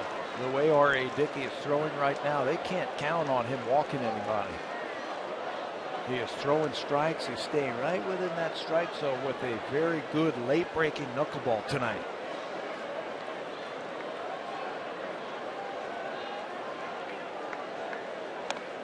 Another strikeout. That's the 7th strikeout for Dickey. as he strikes out Nava to start the bottom of the 5th. His knuckleball at times is taking a left-hand turn. Watch this one. Right in on his hands of the left-handed hitting Daniel Nava. He can't come up with anything. That's the unpredictability of that knuckleball. You just don't know where it's going to dance. Shane Victorino struck out his first time up.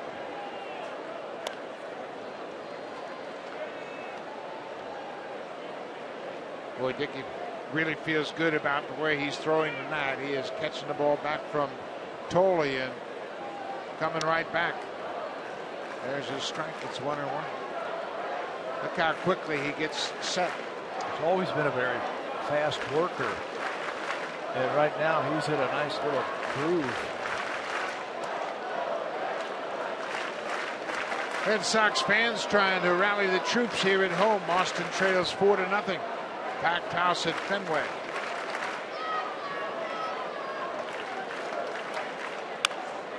Bouncing ball, Reyes deep, it's short, long throw, and it's a high throw into the dugout. So it should be an infield hit for Victorino. He will go to second on the throwing error by Reyes, his 14th of the season. He didn't have much of a chance to throw out Victorino. And again, the shoulder looks like it's bothering him. Not much chance to throw him out right here. Would have been a bang-bang play. Pops right out of play for Reyes. Would have been better off just holding on to that one. Kept the double play in order. Well, with this current roster, the way it's set up, they have a shortstop now in Ryan Goins. So if Reyes does need a few innings off to let that shoulder quiet down, they can put Goins at short. Then they can use Johnson at first, put Francisco back at third, and Kawasaki can play second. So they have some options with Goins up here to play short now.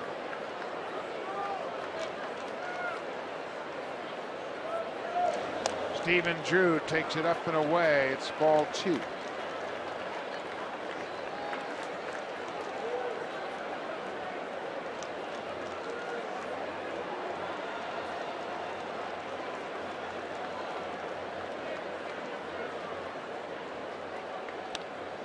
There's a strike. Red Sox have 2 hits. Stephen Drew had a double down into the right field corner back in the third, but he was stranded at third base. Now Victorino with an infield single. There's another shot right into the glove of Francisco. Stephen Drew, just like the double he hit back in the third, this time it was caught by the first baseman. What a nice play. And if the throwing error doesn't happen, they probably would have been out of the inning. This would have been a line drive double play to finish it off. Francisco, that ball hooking on him right to his glove side. But if the error doesn't happen, he's holding the runner on, and it's probably over his head into right. Good point there, too. Yeah, now as you see that replay, that it was high enough, that is probably over his head. Bogarts hits it to third. Kawasaki takes his time. Infield single in the air. Don't factor in. R.E. Dickey through 5 innings is shutting out the Red Sox on just 2 hits.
victorious get in. Enter for your chance at SleemanSpeakeasy.ca. Tonight we're going to do something different. Earlier, Josh Tolley looks for a kid with the Blue Jays hat, and he finds him in between innings. And how about that? Look at the excitement on the face of the youngster when he catches that ball. Hey, I got me a ball from the Toronto Blue Jays at a big league game. That's tonight's play of the game right there.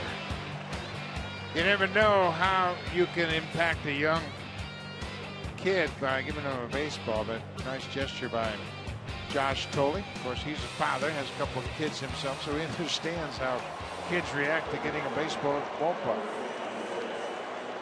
So we head to the 6th in a fast-paced ball game here at Fenway Park. Both pitchers throwing a lot of strikes. R.A. Dickey hasn't walked the batter. Blue Jays lead it 4-0. He hasn't had that curveball tonight, has he?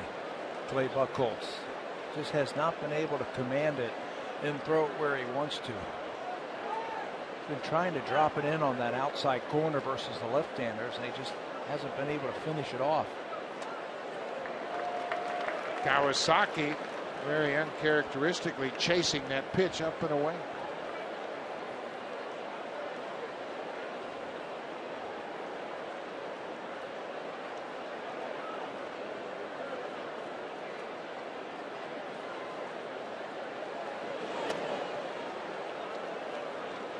Two balls and a strike. Kawasaki leading things off for the Jays here in the 6th. Blue Jays scored 2 runs in the first inning on Melky Cabrera's 13th home run of the season. They got 2 more in the 4th on a 2-run single by the second baseman Ryan Goins. Goins got the green light on a 3-0 pitch and hammered it into center to drive home 2.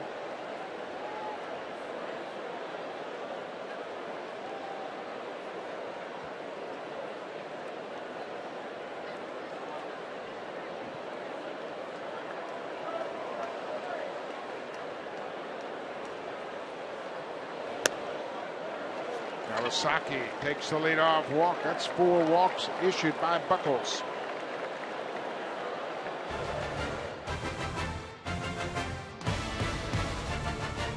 The 2014 Honda Civic, Canada's best-selling car 16 years in a row, and the official vehicle of the Toronto Blue Jays.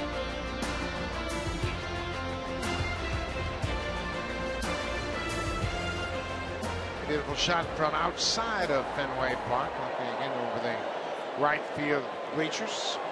Josh Tolley, the catcher, had a sacrifice bunt his last time up. No signs of bunt here as he takes a strike.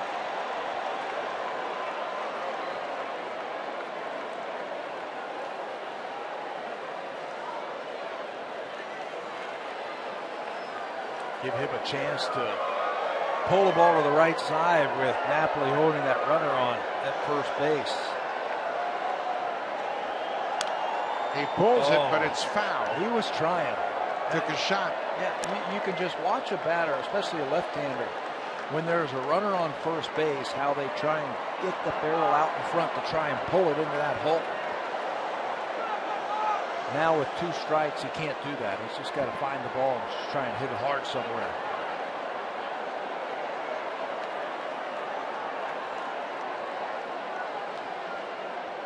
Tolley's average at .279 for the season.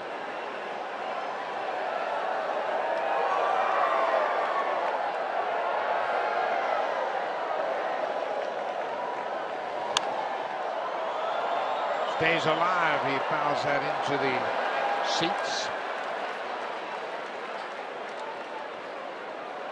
Josh has done a nice job swinging the bat this year, and we've talked about it often how challenging it is for a specialist like Tolley, who catches just the knuckleballer, to keep his stroke in good shape.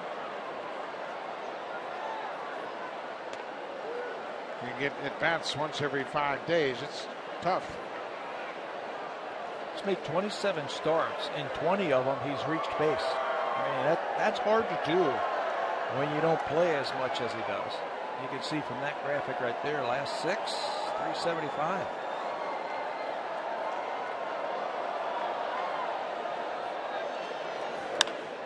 Shoots this one to left. Daniel Nava was shallow. This ball's over his head off the wall. The throw's going to go to second to keep Tolle at first, but Kawasaki goes first to third. Josh Tolle goes the other way with 2 strikes. His 4th double of the season. He has done that recently and burned the Red Sox twice by hitting a ball over the left fielder's head because they're playing him too shallow. And it was against Clay Buchholz, where he had a double over the head of Daniel Nava back at Rogers Center. Very shallow and close to the line. He stays on that ball, hits it off the monster. Nava does a good job of not getting too close to that ball to retrieve it off the wall and hold Tolle to a single. Ryan Goins, the second baseman, is 2 for 2.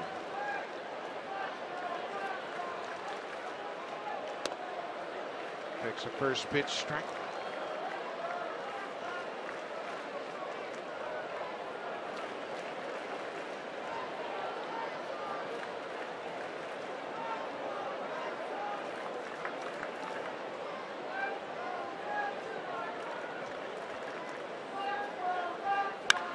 There's a drive to left. This is up, and off the green monster.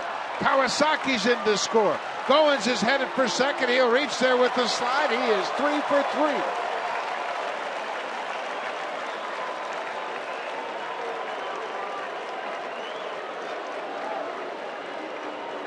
Perfect night for the second baseman, Ryan Goins, and you hit it on the head. The confidence Goins gained from getting a 3-0 green light his last time up. That was with authority right there from Ryan Goins. He looked very comfortable against Clay Buchholz tonight. That will knock out Clay Buchholz. 3rd straight time the Blue Jays have hit Buchholz hard. They have a 5-0 lead. Ghost will face Felix Doubront when we come back.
That's a career high.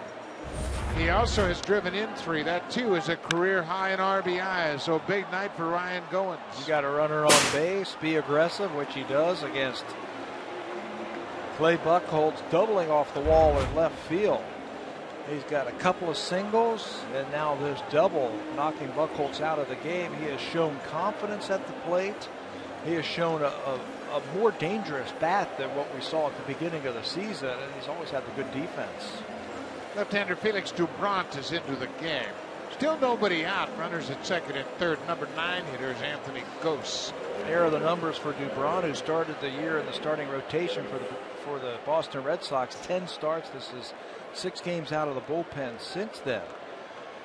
Blue Jays saw enough of Doubront when we were back in Toronto. We had a 4-game series. Doubront pitched 3 times in that series. Anthony Gose will step in. He is 1 for 2 against Dubron. Chance for the Blue Jays to bust it wide open. First pitch is downstairs to Gose. Boy, teams don't hesitate to bring their lefties in against the Blue Jays with their current roster, the way it is configured. But that will change probably tomorrow with Danny Valencia joining the club.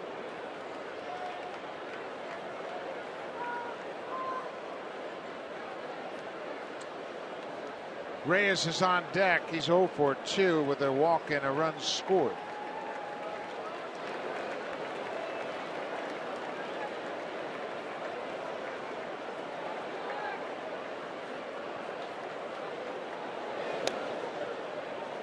Three and 0. Good job by Gose. Now I don't think he'll get the green light in this situation. Lefty on lefty. You're not so sure. Dubron has always been a guy who's walked a lot of batters, taken all the way. Yeah, I figured he was going to take all the way. But Dubron has got a great arm. Good live fastball and a good breaking ball. He has had trouble throwing it where he needs to get outs. They've moved him to the bullpen. Like I told you, this is his 7th appearance as a reliever. 28 games as a career reliever. His ERA is over 7. Ball 4, that'll load the bases. Blue Jays taking a page out of the Red Sox playbook. 5 walks so far in this game. They have made the pitchers work, and as the Red Sox say, the Blue Jays have got to the belly pitchers. Those middle inning pitchers where you get to the soft underbelly of the Red Sox pitching staff.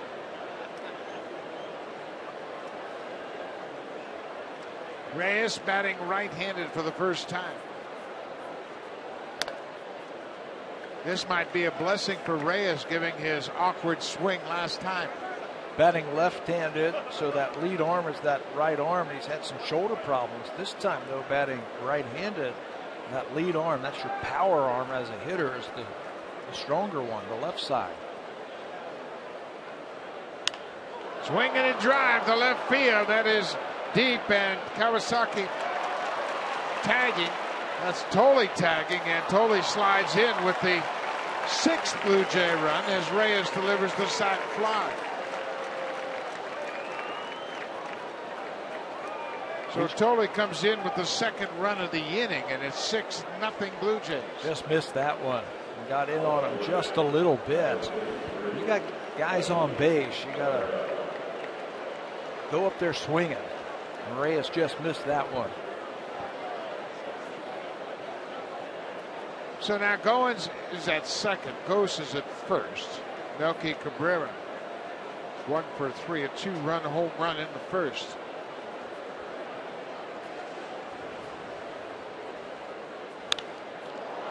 Boy, he was waiting to ambush that first pitch, wasn't he? Got it out in front. He'll take his share of pitches. We've seen that. But when guys are on base or in scoring position, he's aggressive.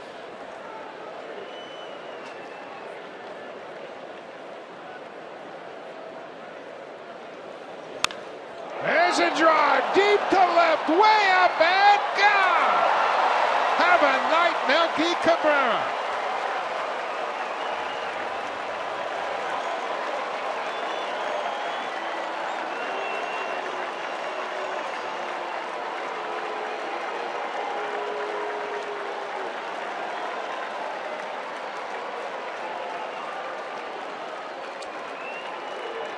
His 2nd home run of the night. His 14th of the season. 5 RBIs for Melky Cabrera. And that was a no doubt about it home run from Cabrera. He timed that one from Felix Dubron and hit it into the night. Jose Bautista takes the first pitch strike. How about this swing from Melky? Inner half, see ya. Home runs from both sides of the plate tonight. Third time he's hit 2 home runs in a game. Watch how far this one goes. I don't think this is a souvenir. Maybe for somebody outside the ballpark. Not for a stroll out on Lansdowne Street. Bautista lays off that changeup. It's the 5th 5 RBI game of Cabrera's career. That gives him 58 for the season and gives R.A. Dickey a 9-0 lead. Finally some runs for R.A. to work with thanks to Melky Cabrera. Fans think they're going to get a souvenir. They just can't jump high enough. That's out on the street.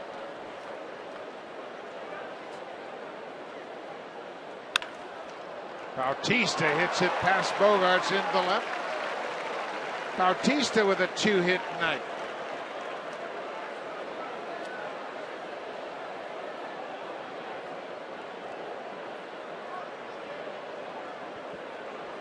Jose's the DH tonight.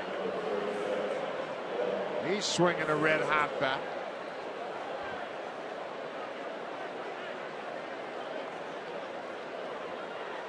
Nine runs on 9 hits, and Melky Cabrera has put on the show against Boston this season. A .400 average with 4 homers and 13 ribbies.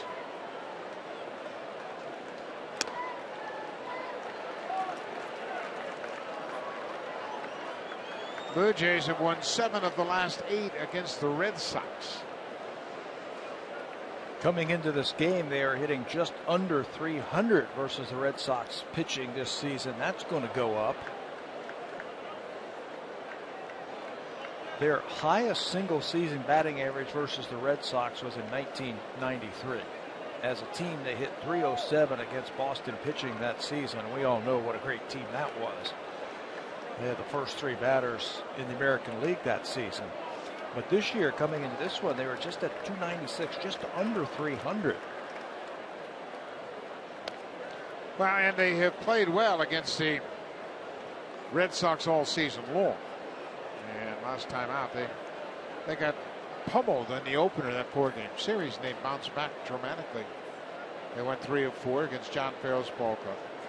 And tonight, great start to the series, 9 runs on 9 hits.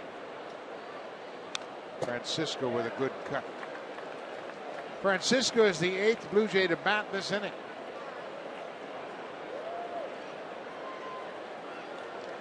Felix Doubront taking over for Clay Buchholz. He came in and walked Anthony Ghost.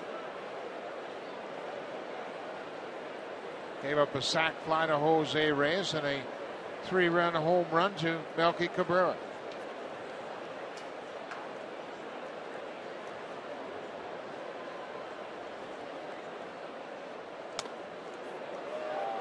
Post pitch off the plate inside. Full count.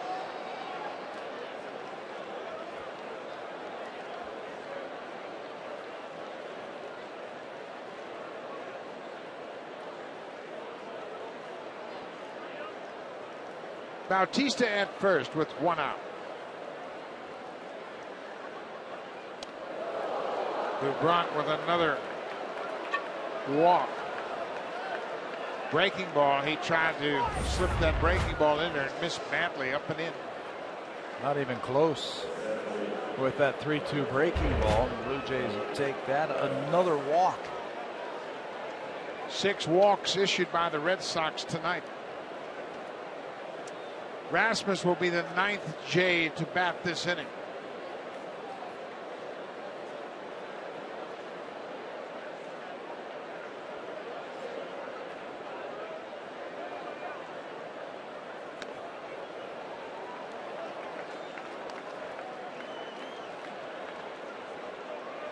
The 9 runs that R.A. Dickey has been given here tonight ties the most he's received since he's joined the Blue Jays.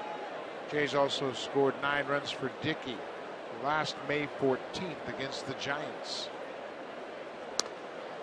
There's strike 2.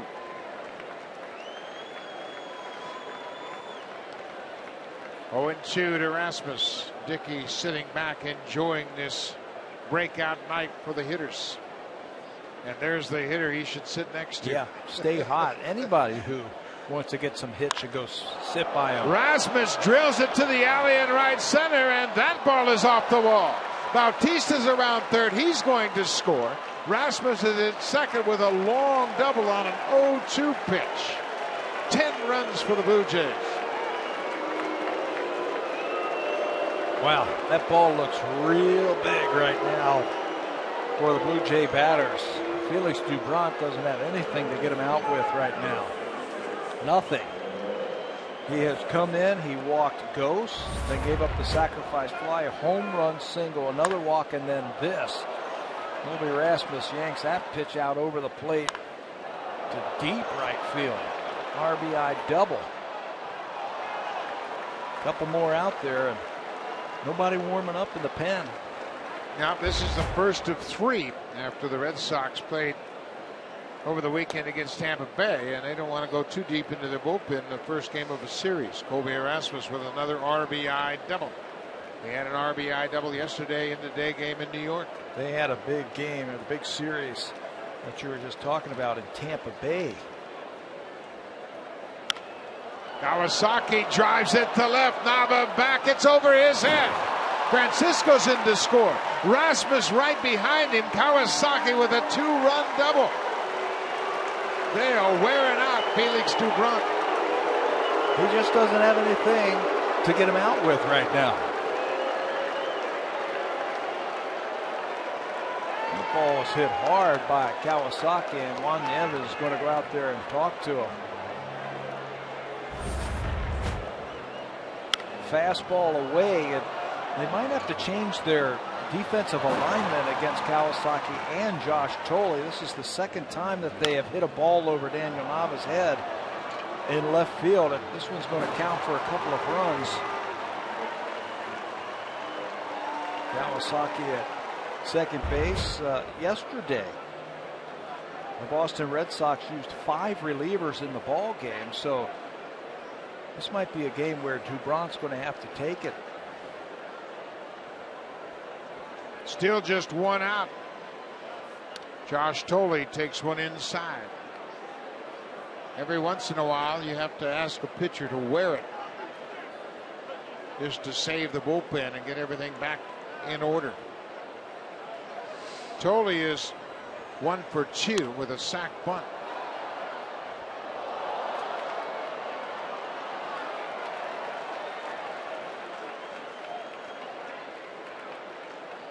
Quite a turnaround season for the Red Sox after their World Series championship last year.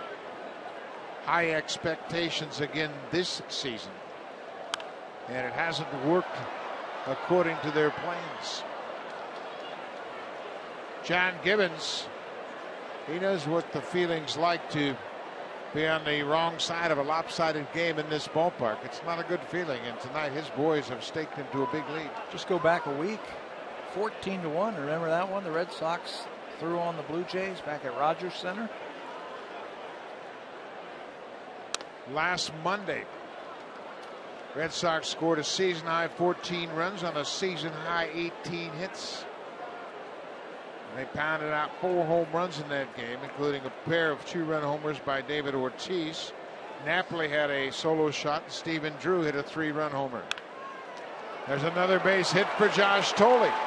They're going to stop Kawasaki at third. Tolley with a 2-hit night.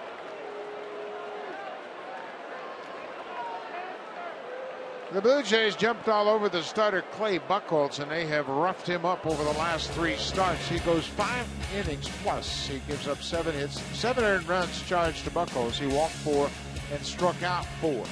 The Blue Jays did a great job of being patient, forcing Buchholz into the zone, and when they got a good pitch to hit, they didn't miss him. And right now, everything they're swinging at is finding a hole. That happens. There are games like that. Brian Goins, a career high 3 hits tonight. He's also set a career high with 3 RBIs. Maybe the most pivotal at bat of the night was back in the fourth when Goins had a 3-0 count. John Givens gave him the green light, and he delivered a 2-run single. It can do a lot for a young player when a manager shows that kind of confidence in him to let him go away, and then he delivers a 2-run single. As a player, you're like, I want to play for that guy. I'll do whatever he says, whatever it takes to help him win a ball game because he shows confidence in me.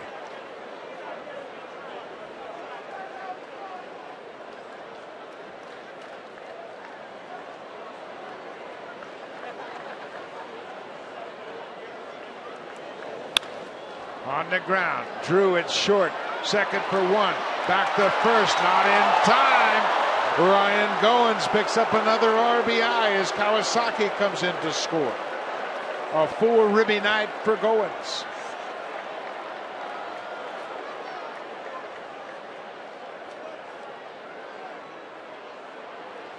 That doubled his season total. He had 4 ribbies coming in. He picks up 4 tonight.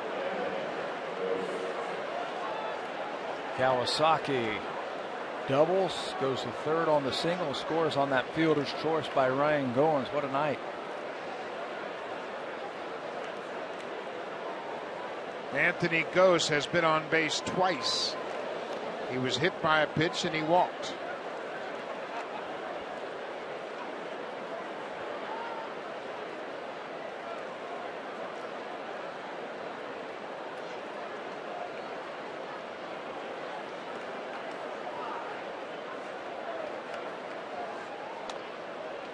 Inside, ball 2. Steve Tollison has grabbed a bat and he's come out on deck. Back in the 4th inning, Jose Reyes took an awkward swing and he tweaked something in his shoulder. Anthony Gose drives it to left. He has a base hit.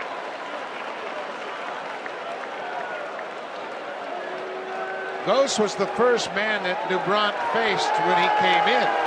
And Gose is going to knock him out of the ballgame. John Farrell hearing it from the crowd here at Fenway Park. So Dubront faces 10 batters. He records 2 outs. He leaves the ballgame. Bert Badenhop, the right-hander, coming in.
Bert Badenhop will be the 3rd pitcher to pitch this inning. He makes his 46th appearance of the season.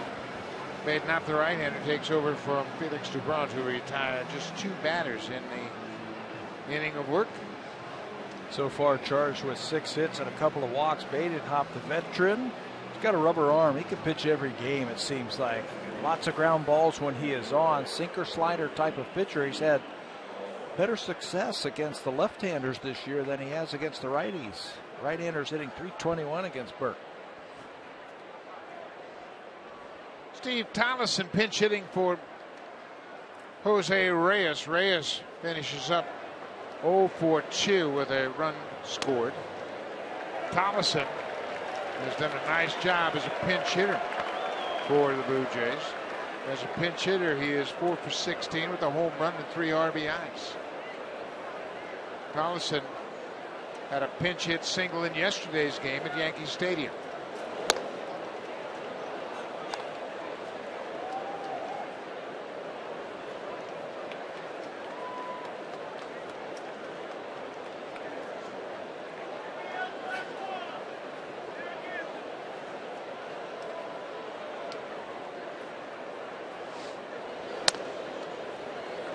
Right on the outside footer, it's 1-2. I don't want to see this guy come up right here. The Red Sox, they've seen enough of Melky already tonight. 2 home runs, 5 RBIs for Cabrera.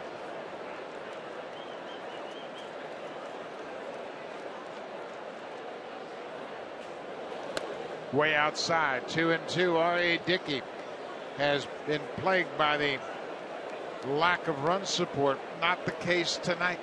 His hitters have scored 13 runs, and he is sitting a long time on that Blue Jays bench.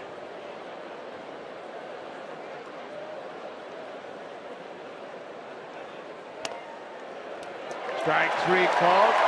Tollison is out, and you can hear the Bronx cheer here in Boston. Blue Jays sent 14 men to the plate. Melky Cabrera, a couple of home runs, one from the left side, one from the right side. The Blue Jays in a blowout here at Fenway.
Canada's best-selling car 16 years in a row, and the official vehicle of the Toronto Blue Jays.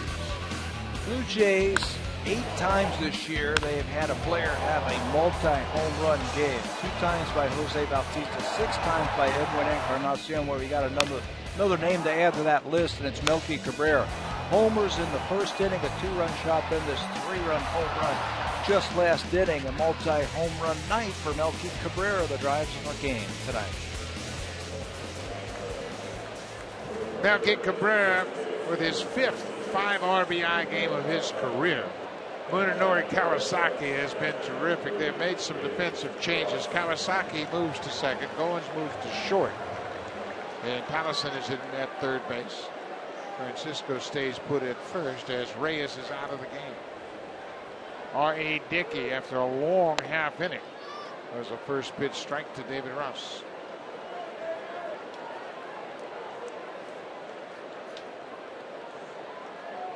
Blue Jays sent 14 men to the plate in the top of the inning. They scored 9 runs.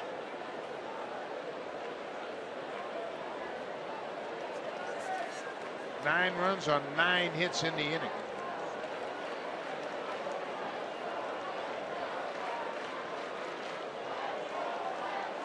David Ross, the number 9 hitter.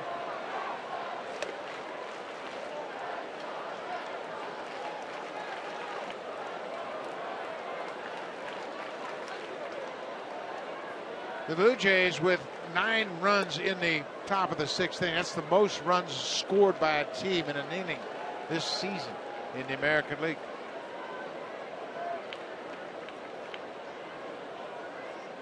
Melky Cabrera, a big night. Kawasaki, a big night. Everybody up and down the order making a contribution. That's when you run up to the plate. You want to get hit because everything they were swinging at was finding a hole that inning. Career night for Ryan Goins, who is now at shortstop. Just pulled into the seats.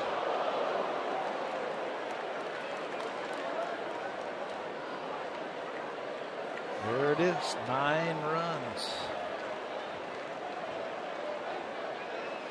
Never a bad thing.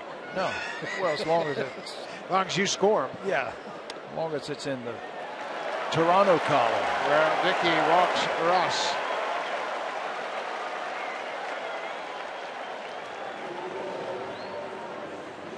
Now, the Boston Red Sox, we mentioned they're the reigning world champs, and when you look at their record a year ago after 105 games, they had a 62-43 record. Totally opposite this year. The interesting thing is their ERA is even better this year, but the offense has really dried up. It's dried up. The run differential last year was a +86. This year it's a -35. And they had some players who had career years for them last season. Daniel Nava had a big year. Drew, Saltalamacchia, who's no longer here, of course, Ellsbury. They all had big years for them.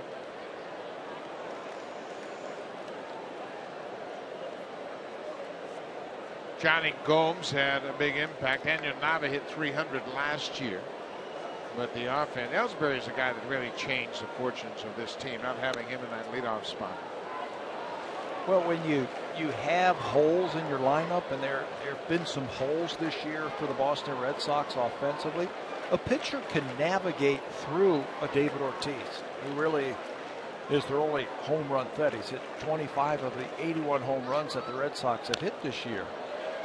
You can navigate around that and then pick your spots where you want to go after guys. I think that's been the biggest problem for the offense this year for the Red Sox. That, and they've grounded into a ton of double plays this year. 100 on the nose. That's the most in the American League. Brock Holt fouls it back.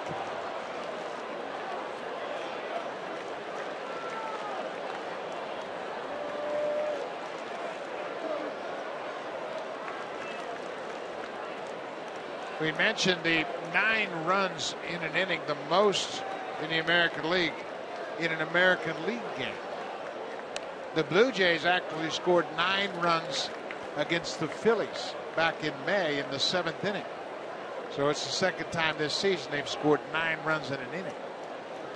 And the first time there has been a 9-run inning in an American League game this season. Holt is called out on strikes. Another strikeout for Dickey. When you go back and look at the makeup of the Red Sox from a year ago, Jacoby Ellsbury, their center fielder and leadoff man, signed with the Yankees. Saltalamacchia signed with the Miami Marlins. Victorino missed 77 games this season, and Stephen Drew, we mentioned he was a free agent, turned down the 1-year offer of the Red Sox. Tested the free agent market, and there was no market for him. So he re-signed on the 21st of May with the Red Sox. So he was out for 7 weeks of the season. That was the last time we were here in Boston. Remember that? He had just signed. Dustin Pedroia for 2, and behind 0-2.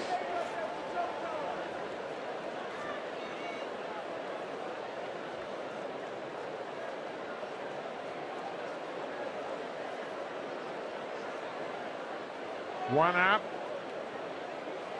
6th inning. Bounce towards short. Goins will go to first and take the sure out.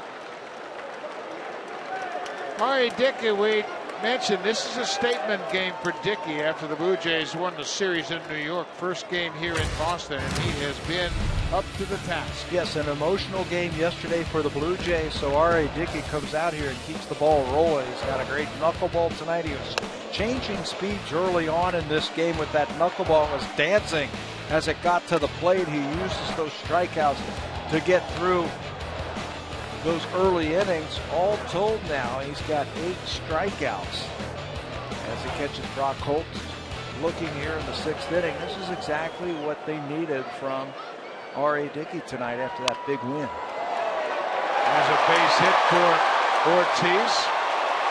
Ross comes around. He's going to score, and the Red Sox are on the board.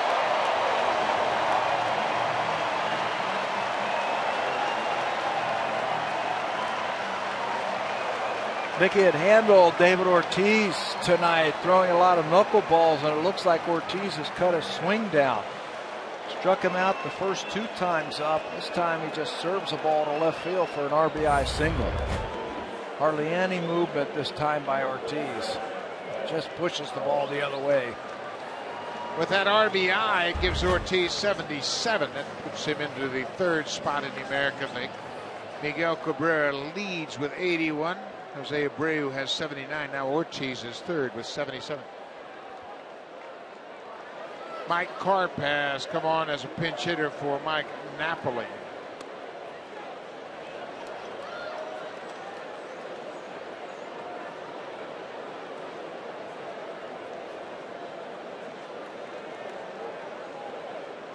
Karp batting .210 for the season.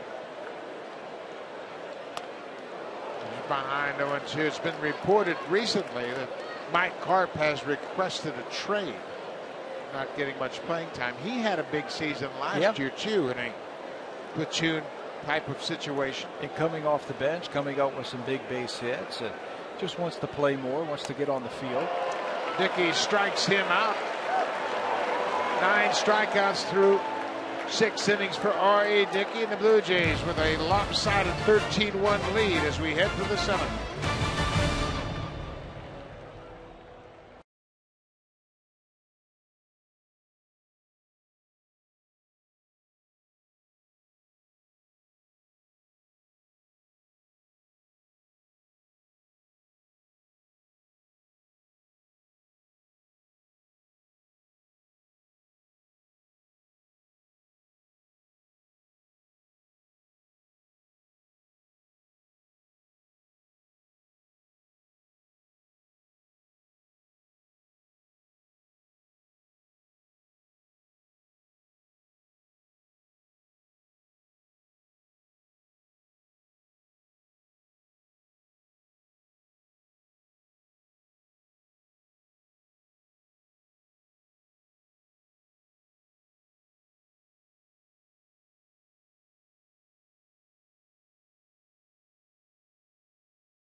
Smart Band. Get yours at Rogers today for just $24.99 when you upgrade or switch to select new Android phones on a 2-year share everything plan. Check it out, the Sony Smart Band. Check it out at Rogers today. Well, we've had some showers. We have had some thunderstorms in the air, but it is a calm, cool night now. Jackie Bradley Jr. comes over to take over defensively in center field. That moves the center fielder Brock Holt from center to second. Dustin Pedroia is out of the game. Mike Karp pinch hit for Napoli. He is playing at first base now. So Pedroia gets the rest of the night off. Holt moves to second. in his spot defensively. Jackie Bradley Jr. is in the second spot in the Red Sox lineup.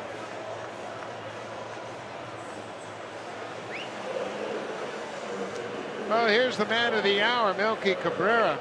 A 2-home run game. He's driven in 5. Well, the Blue Jays got news just at the start of this game that they picked up a right-handed hitting third baseman in Danny Valencia, and that sparked the whole team.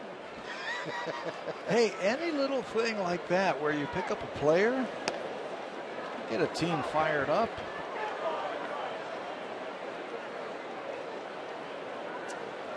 John Lester has been the subject of trade talks, and that trade deadline looming. July 31st is the trade deadline. You can pull off a trade without requiring waivers, and you can make a trade. And Lester's name has been brought up several times in discussion. He's a free agent at the end of the season, and that's the only reason they would consider moving John Lester. Already traded one starter.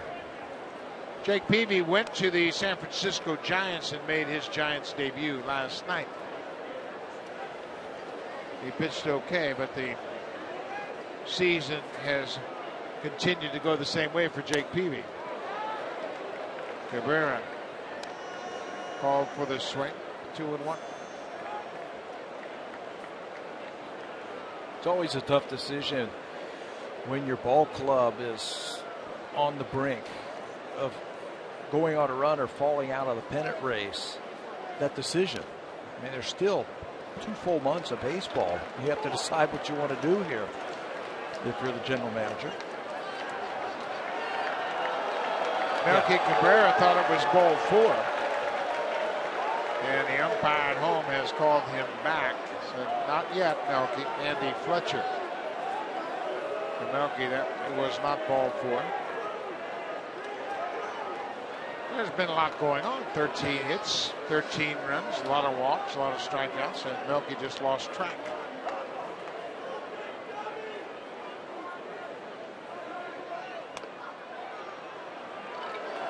So now Cabrera will go to first base with the walk, and take a look at this shot in the parking lot across the street, and there's a car with a broken windshield parked across the street from left field, and that may be the second Cabrera home run.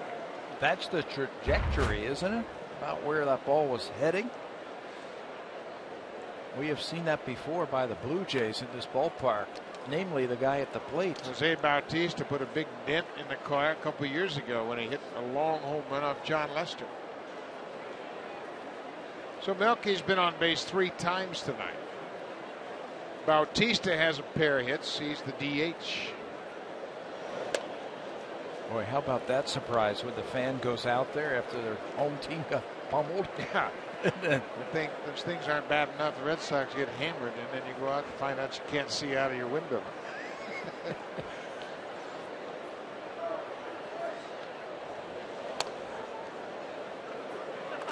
2-0 to Bautista, now 3-0. Wow.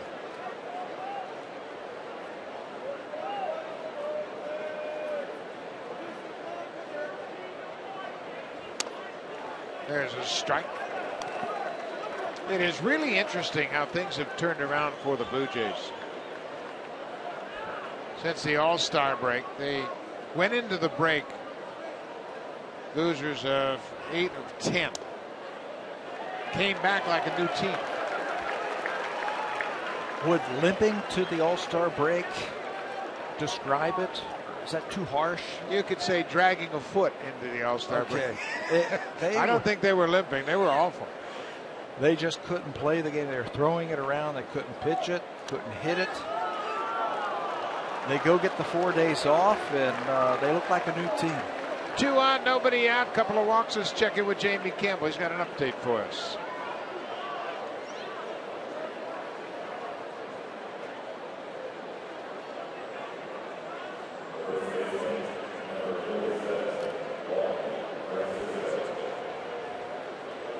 Well, Brett Gardner was uncharacteristically handled very well by the Blue Jays over the 3-game series, and he's taking out his frustration on the Yankees. On the Rangers, excuse me, as the Yankees are down in Texas.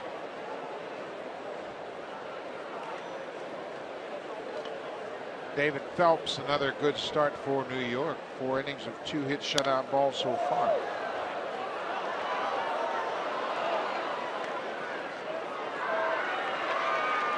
Juan Francisco doesn't have a hit, but Francisco has walked twice tonight.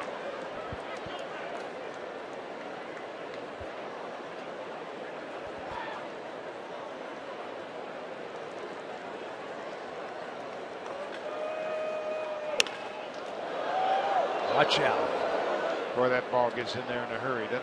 They're so close.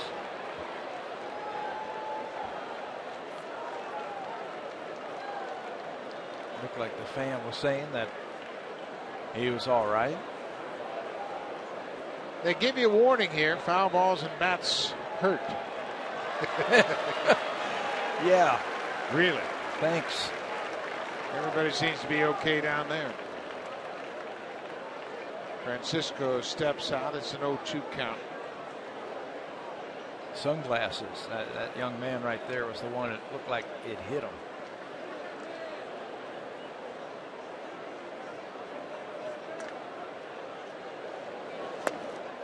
Francisco strikes out. That's the first out of the inning.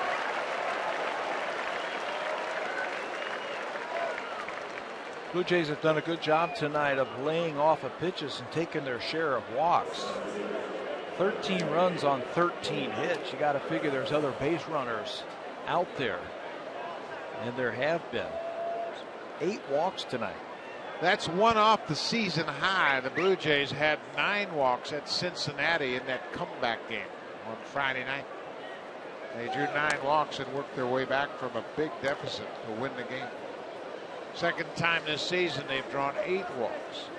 They also had 8 walks on May 17th down in Texas against the Rangers. Colby Erasmus had a big hit tonight.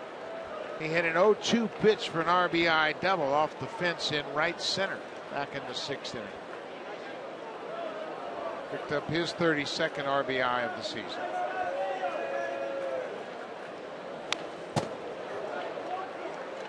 Colby swung the bat very well in the Yankees series. He doesn't have much to show for it. He lined out twice on Friday night. Was robbed of extra bases by Jacoby Ellsbury on Saturday afternoon and delivered an RBI double to the alley in left center. Yeah, Sunday. He went the other way with that ball, which is always a good sign. He also had a couple of walks. It's a broken bat. Harp will flip to Badenhop. 2 down. The runners move up.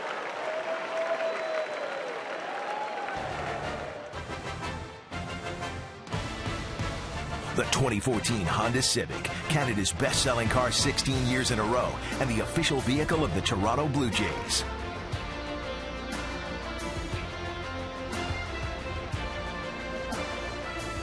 A statue of the great Ted Williams outside of Fenway Park. Young fan there, and Williams took his hat off and put it on top of the fan. A great depiction of Ted Williams. Munenori Kawasaki has scored 3 runs tonight. He had a 2-run double his last time up. Part of that 9-run 6th inning. You know, and his sinker, the Badenhop sinker, is a perfect complement to the way Kawasaki swings the bat. Ted Williams, of course, is an iconic figure here at Fenway Park. That is a red seat, and we took this shot before the game. Now watch how far away that seat is from home plate. Way up behind the bullpen in right field, and that is where Ted Williams hit a home run. The longest home run hit in this ballpark by a Red Sox player. And when you go out there, I've sat in that seat before. It's hard to fathom anybody could hit a ball that far. But we had to shoot it before the ball game because there's always people sitting out there and you can never find it. That goes back to the wall, and Melky Cabrera is going to come in to score. Blue Jays scored their 14th run on a wild pitch.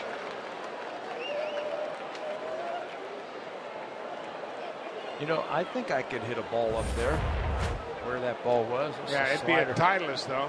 Exactly. Not a baseball, but I can hit a golf ball up there.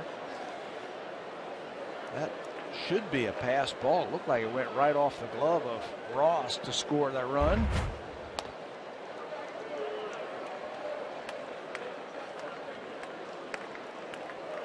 So now it's a ball and 2 strikes to Munenori Kawasaki.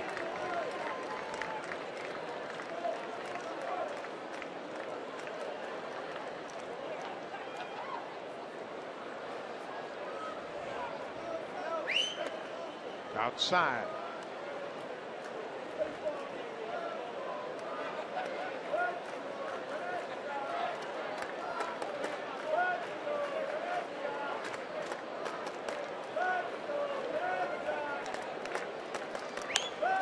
Kawasaki fights it off and gets it into the seats.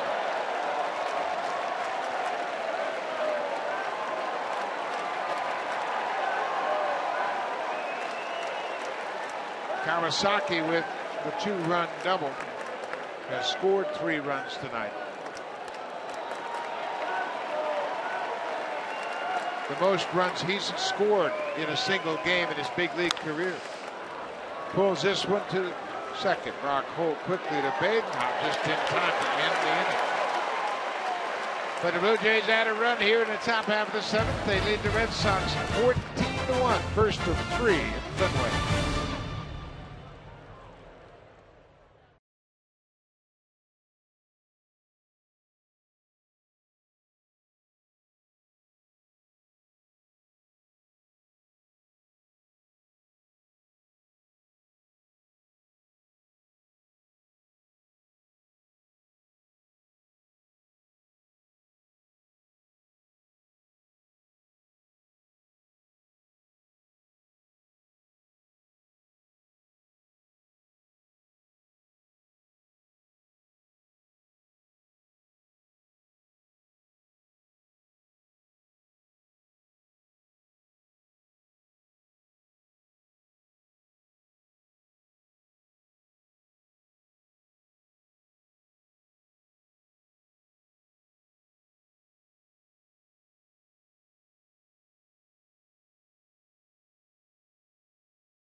Blue Jays have made some switches here as Melky Cabrera is now out of the game. Steve Tollefson moves to the outfield. He takes over in left field. Francisco moves from first base to third base. And Dan Johnson comes off the bench and takes over at first. So the defensive changes get the regulars a little time off here. Their arms are tired, swinging the bat too much. Francisco at third, Johnson at first, and I mentioned Tollefson is now in left.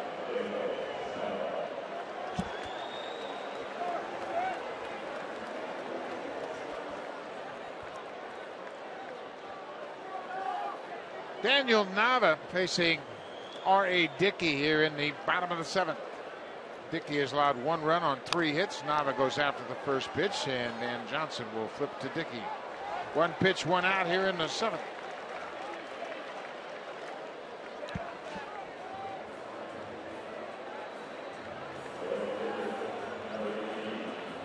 Shane Victorino.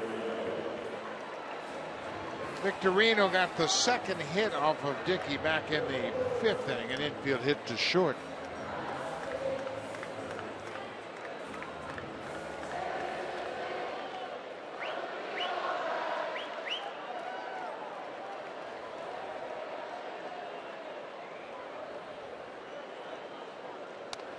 First pitch strike. Dickey really got off to a great start. He retired the first 6 batters in order before Stephen Drew had a leadoff double in the 3rd. But he has held the Red Sox in check tonight. His knuckleball had been better. Remember the last time he faced the Red Sox, he hit for that 3-run home run to David Ortiz in the 1st inning. And then the Blue Jays would come back and win the game after he looked like he was taken out of the ballgame. They scored a couple of runs and he got the win. That's not going to happen tonight. His knuckleball has been good. This is popped out of play. It's always important.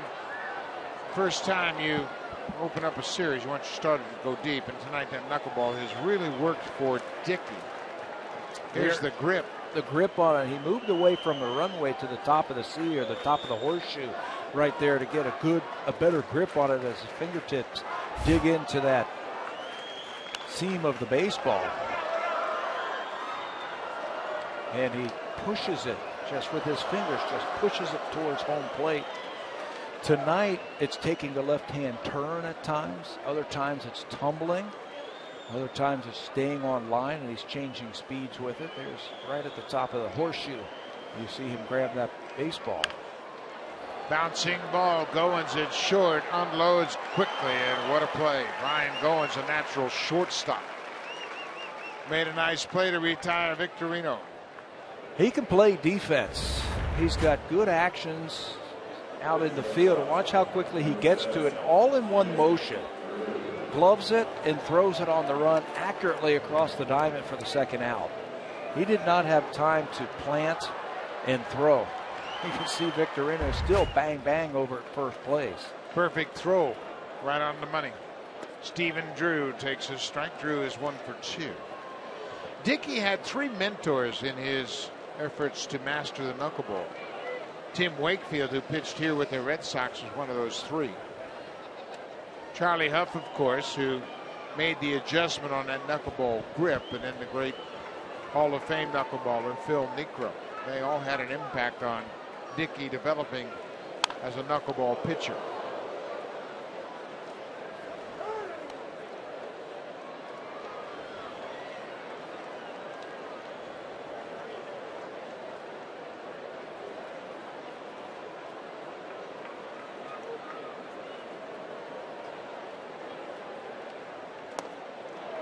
Another strikeout for R.A. Dickey. That's 10 tonight, as he has really made a statement shutting down the Red Sox.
And oftentimes we are right next door to our radio partners, Jerry Howarth and Joe Siddle, and that is the case here at Fenway Park. They're right next door. We had a nice train ride up from the Bronx last night, and you can see they're watching the monitor. And Jerry doesn't have an earache. He's just broadcasting. He does that. Well, it's been a good night for the Blue Jays offensively. Obviously, they've scored 14 runs on 13 hits. R.A. Dickey has allowed just 3 hits, and this is exactly what John Gibbons was hoping for in the first of 3 games tonight. First game right here. Ride the momentum from yesterday's ball game. That was an outstanding game in New York. They gave up the lead 3 times and still came back to win that ball game. You ride that momentum into this series. This is a long road trip. 10 days, 10 games, 3 cities. So you take it like you can, and this is a good sign here against the Red Sox team that beat them 14-1 last week back at Rogers Center. Yeah, they've returned the favor. This is the first game of the series, and in case you're just joining us, the Blue Jays have made a trade tonight. They picked up Danny Valencia for Liam Hendricks and Eric Kratz. New pitcher for the Red Sox is the lefty Craig Breslow. He's throwing to a new catcher. Christian Vasquez is behind the plate for Boston. Josh Tolley's had a 2-for-3 night with a sacrifice bunt.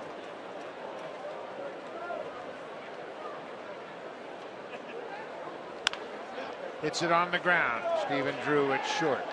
Throws him out. 1 down. Let's check in with Jamie Campbell.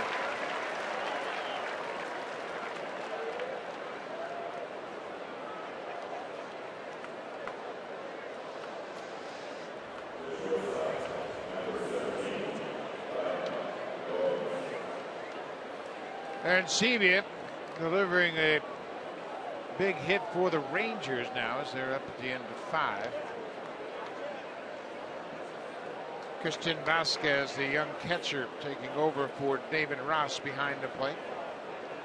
Ryan Goins with a career high night. A career high 3 hits. A career high 4 RBIs. His best night in the big leagues.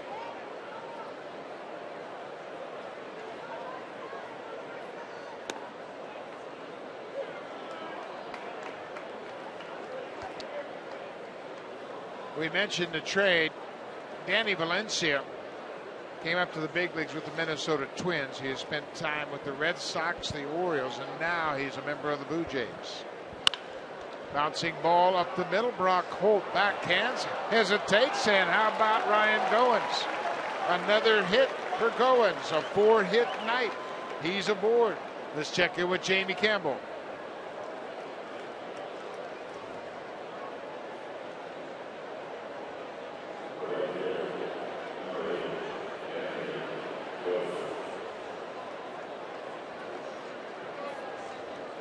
So Tampa Bay now 52-54, just 2 games under 500. They have come from way back. They're closing in on 500. They can pitch. They're going to win those close games because they can pitch. How about Jake McGee picking up his 12th save? He has taken over as the closer, and he's done a terrific job. He's got a 1.50 ERA, the hard-throwing left-hander, with his 12th save tonight. Boxberger has pitched well for Tampa Bay out of the bullpen. He worked again tonight. He had an inning and struck out the side. They can pitch. I don't know if they have the financial resources to go and pick somebody up. You know what they have? They have the currency of minor league players. They have the minor league players. If it's a player that might cost them some money. Bouncing ball to short. Drew goes to the bag, throws to first. That'll do it. That's the double play. So we'll go to the bottom of the 8th. It's all Reds. It's all Blue Jays here in Boston. Now it's time for a Blue Jays Central update. Here's Jamie Campbell and Greg Zahn.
baseball when the fans here at Fenway Park sing Sweet Caroline in the bottom of the 8th inning.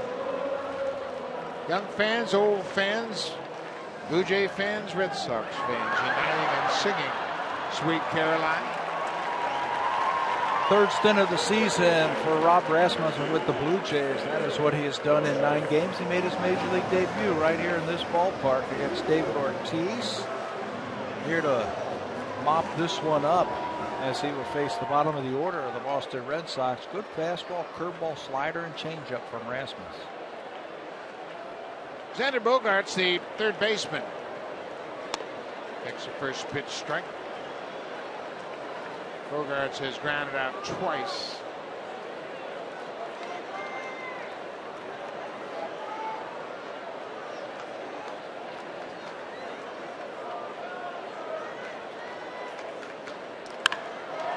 There's a base hit for Bogaerts.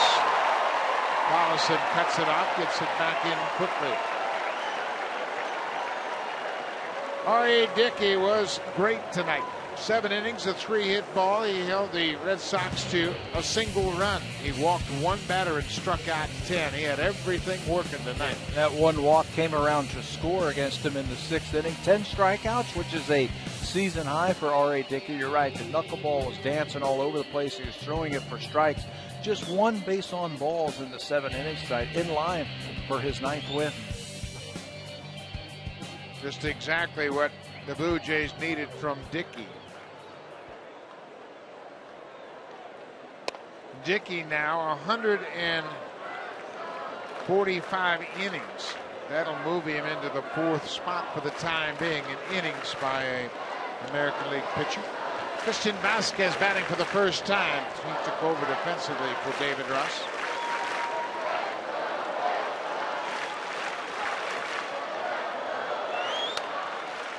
Harvey Rasmussen has a good arm. Throws hard, breaking ball, curveball, and a slider. Chance right here to get some work. Rasmussen last worked on the 24th. That series back at home against these Red Sox. Well, it's interesting how this baseball mirrors itself from time to time. The last time these two opened up a series, Boston won 14-1. Now the first of 3 here at Fenway Park. The Blue Jays lead at 14-1. Well, let's just hope what happened to the Red Sox doesn't happen to the Blue Jays. There's a high fly ball to left, but Thomason has plenty of room. Vasquez is retired, 1 down. Well, after the Red Sox won the opener, it looked like a bad series for the Blue Jays, but they stormed back and won the next 3 games against Boston. The rest of the pitching matchup in this series, Marcus Stroman will go to the mound looking for his 7th win of the season. Ruby De La Rosa, who the Blue Jays hit hard at Rogers Center the last time they saw him, will go to the mound. In the series finale on Wednesday night, it'll be the left-hander Mark Burley against John Lester, if he's still here. Thursday is the trade deadline, July 31st. Of course, everybody's trying to get better. A reminder, the Blue Jays have picked up a right-handed hitting third baseman, Danny Valencia, in a trade with the Kansas City Royals, sending Liam Hendricks and Eric Kratz, who were both at Buffalo, to Kansas City in exchange for Valencia. Valencia is 29 years old. He's got some power, and he hits well against lefty pitching. And that is the prime reason why they got him. He can play third base. That looks like it might be a platoon until Brett Lawrie gets back with Juan Francisco at third base. What it does is it allows you to be patient with Brett Lawrie. You don't have to rush him back now, and Edwin Encarnacion is not close. So you get another right-handed bat to add the power to the right side. Rogers customers can watch the Blue Jays on Sportsnet live on your smartphone. Visit RogersAnyPlaceTV.com/sports to get started. Brock Holt draws the walk, so there are 2 men aboard. Jackie Bradley Jr. batting for the first time tonight. He entered the game defensively in the 7th.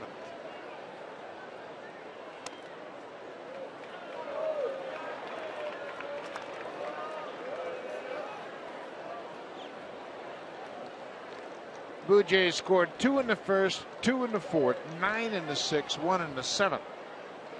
The Red Sox single run came in the bottom of the 6th. And that last run for the Blue Jays without the benefit of a hit. A couple of walks, a ground out, and a ball back to the backstop.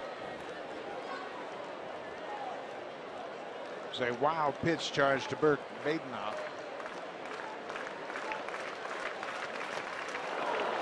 Strikeout for Rasmussen. Rasmussen has a good breaking ball. That one was on display right there to get Jackie Bradley Jr. He'll throw that sharp curveball later in the count. Rasmussen puts up the strikeout. Johnny Gomes has been announced into the game, batting for David Ortiz.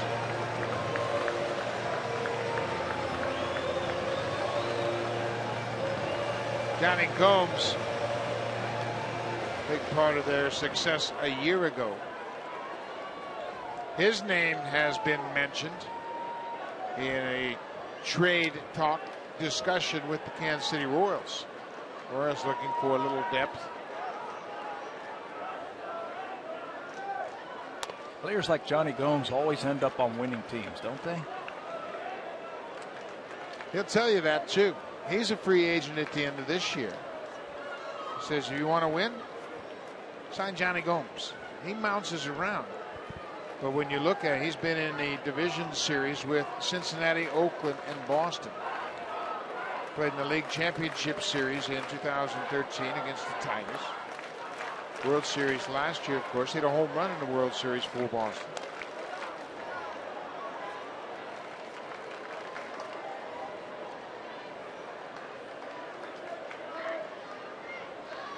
He's a grinder.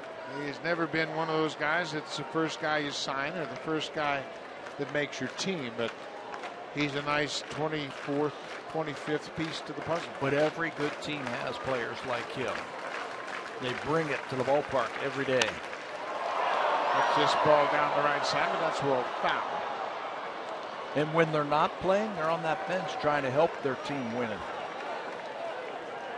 Maybe an encouraging word to a young player. Maybe something he's noticed in the game that he can pass along to his teammates. Started his career with the Tampa Bay Rays. Got to the major leagues for the first time way back in 2003.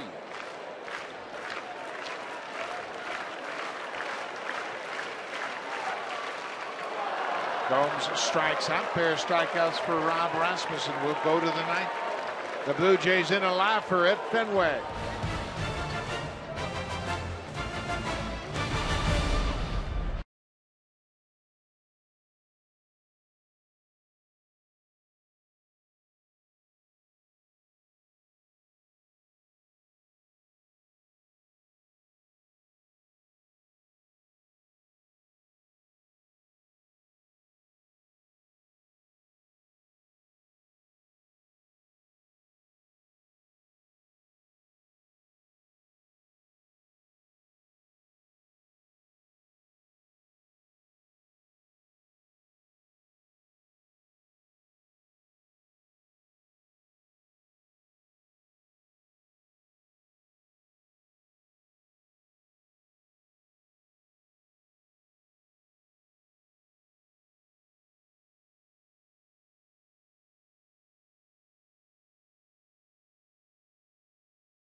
It'll take place Sunday, August 10th, when the Blue Jays take on the Detroit Tigers.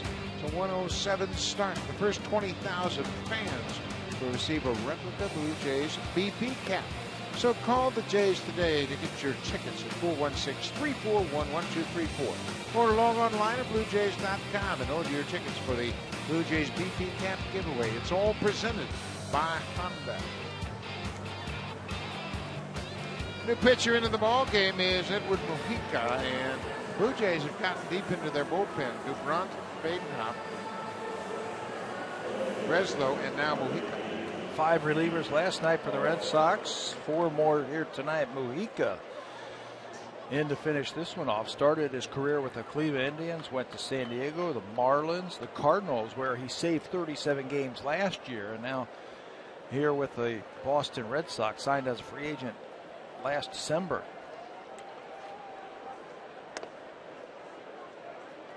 Steve Tollison leading things off here in the ninth. Tollison struck out as a pinch hitter in the 6th inning off the end of the bat. Stephen Drew unloads in a hurry, 1 down.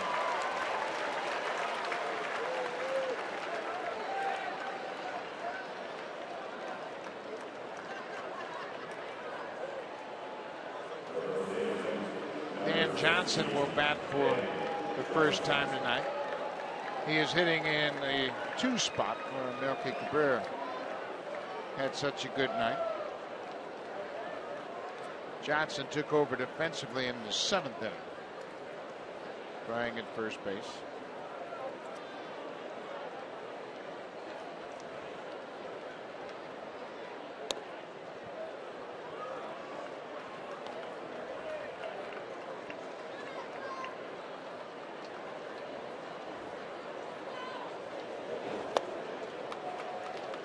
There's that splitter that Mujica has. It's nasty.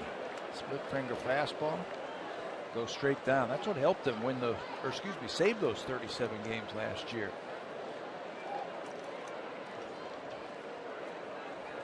Johnson takes it outside. It's 1-2. The Red Sox have some bullpen pieces that might be moved at the trade deadline, including Koji Uehara, their closer. Uehara is a free agent at the end of this season, so that's going to be an interesting situation as well. Heard Andrew Miller's name also. Yeah. Read about that he might be available. That would be a nice pickup. Yeah, they've got some interesting pieces. 1-2, 1 out. Dan Johnson has 3 home runs here at Fenway Park. This is his 16th game. One of the biggest home runs of his career was a pinch hit home run late in the season in 2008. Tied up the game late in the game. That's a fair ball. Carp will go to the bag, and Johnson is retired, 2 down. That was a game when he was with the Tampa Bay Rays, where he just arrived at the ballpark late. He was called up from the minor leagues. He came into the game late as a pinch hitter, hit a game-tying home run to send the game in extra innings. Gianna Navarro would win the game with a double. And Johnson, after the game, during the congratulations, got to the coach, Don Zimmer, and he said, "I don't know who you are, but nice." How about that, huh? That's one of the best stories for that storybook season 2008 for the Tampa Bay Rays as they went to the World Series. Didn't he have to get a police escort in from the... Yeah, I think there was something where he was being rushed to the ballpark late and got here midstream, not unlike Chase Headley of the Yankees. Mm-hmm. And then wins a game for him. Jose Bautista takes it up and away. Bautista's the DH tonight. He's had a good night. A couple of hits, he's walked. He scored a run.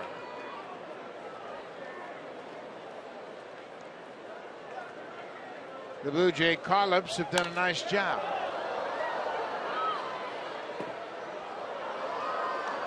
Big night for Ryan Goins. His first 4-hit game of his career.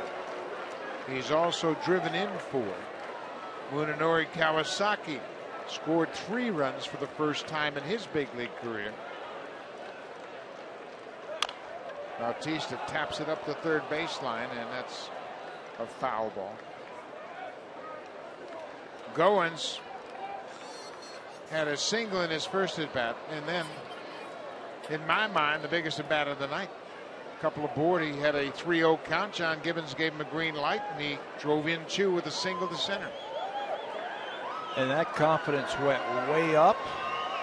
That made a 2-run lead, a 4-run lead, and then they sent 14 players to bat in the 6th inning and blew this one wide open. Their 9-run 6th inning was the first 9-run inning on the road since August 24th, 2005 against the Yankees, of course, at Yankee Stadium. But that 9 spot in the 6th blew things wide open.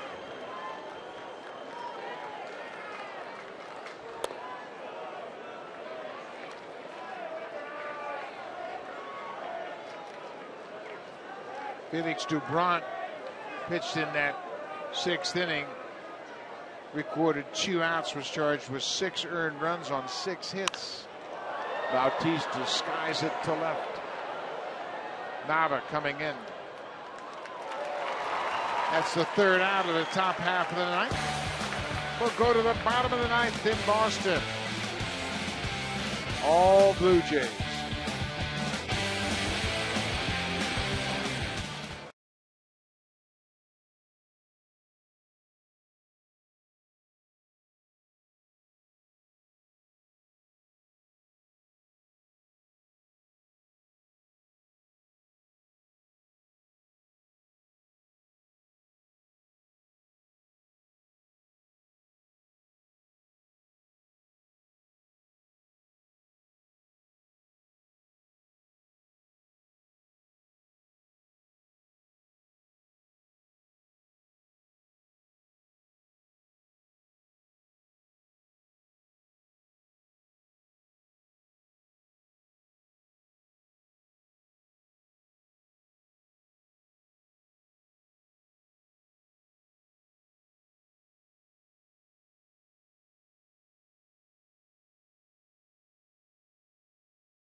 About at the start of the game tonight at Fenway was Melky Cabrera. He homered on the first pitch he saw tonight and backed it up again in the 6th.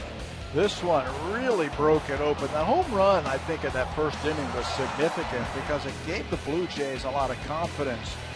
Coming off of yesterday's game, they're facing a tough pitcher in Clay Buchholz. He comes in, homers in the first inning, gets them started, and they haven't stopped hitting since. Connected coming up right after this ball game. It'll be Ken Reed and Ivanka Osmak, and Blue Jays have certainly given them a lot to talk about, including a trade the Jays pulled off tonight. Danny Valencia, more than likely, is headed to Boston as we speak.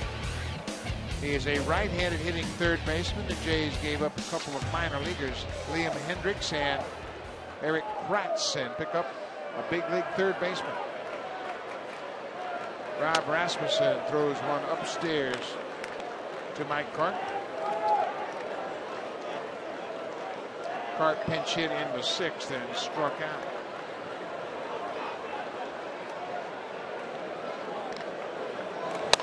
Tell you what else a 14-1 lead does for the Blue Jays is it gives the A guys, if you will, in the bullpen a night off. Yeah. A little bit of a rest. Casey Jansen got the save in yesterday's game.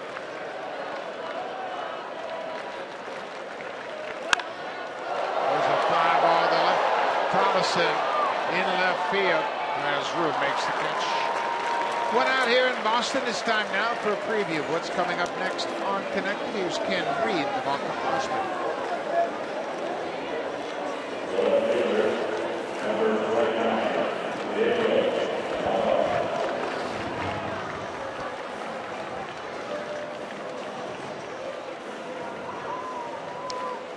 Thank you, Ivanka. That's coming up right after this ball game.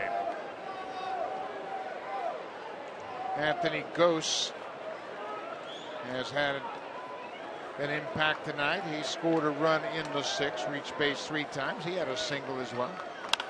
Daniel Nava, switch hitter, batting right-handed, slices it down the right side.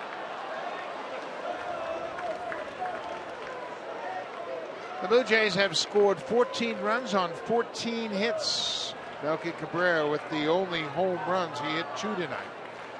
Number 13 and 14 has also driven in 5. He has 58 ribbies for the season.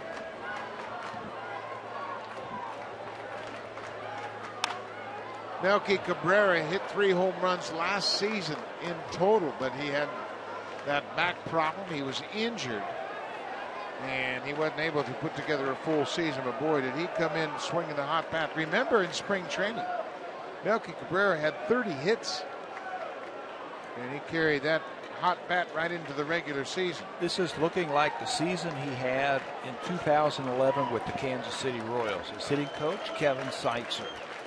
He set career highs, games, runs, hits with 201, doubles with 44, home runs with 18, and he drove in 87 runs. This is looking like Melky Cabrera from 3 seasons ago. I spoke to Kevin about that specifically today, and he said it's exactly the same season. He comes to work every day. He puts in the same work every day. His routine is exceptional. His work ethic is phenomenal. And Seitzer believes the Blue Jays would be well advised to ramp up Melky Cabrera and keep him here. He's a free agent. He'll be tough to replace. Turns 30 on August 11th. Prime of his career. 2 balls, 2 strikes, 1 out. Daniel Nava, the left fielder, hits it past Francisco into the left. It's only the 5th hit for the Red Sox tonight.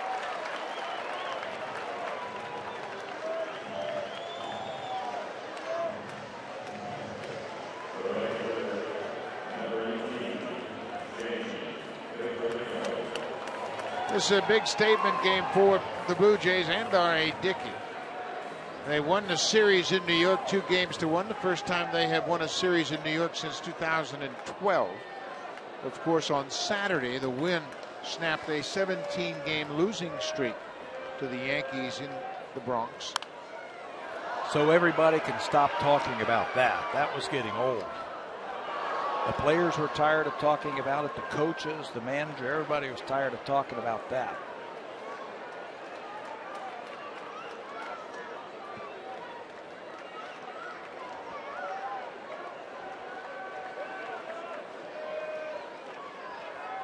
Shane Victorino fouls it back.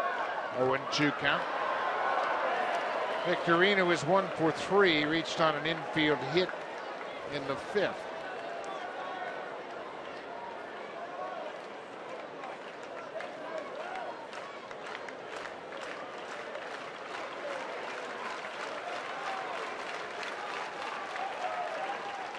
Breaking ball pulled to third. Francisco goes to second. They get the lead runner, and that's it. Nava is out 5-4 on the fielder's choice. Red Sox are down to their last out. Blue Jay fans in the house are thrilled. They're hanging out to watch the end of this game, and there have been a lot of them. We've met fans from all different areas of Canada. Some of them have come all the way from Alberta. Lots of them from the Maritimes coming down to Fenway Park. Before the Blue Jays, they used to be Red Sox fans. Got their jerseys. are on. We saw them around the team hotel this afternoon. Stopped and chatted with a couple of them. The Jays travel well. A lot of their fans show up.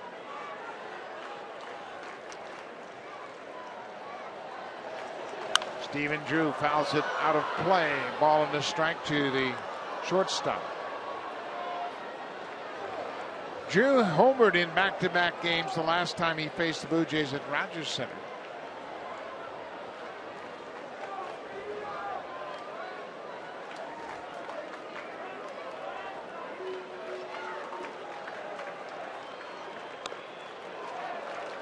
Good fastball. Rasmussen trying to close things out. His second inning of relief. R.A. Dickey went 7 strong innings tonight.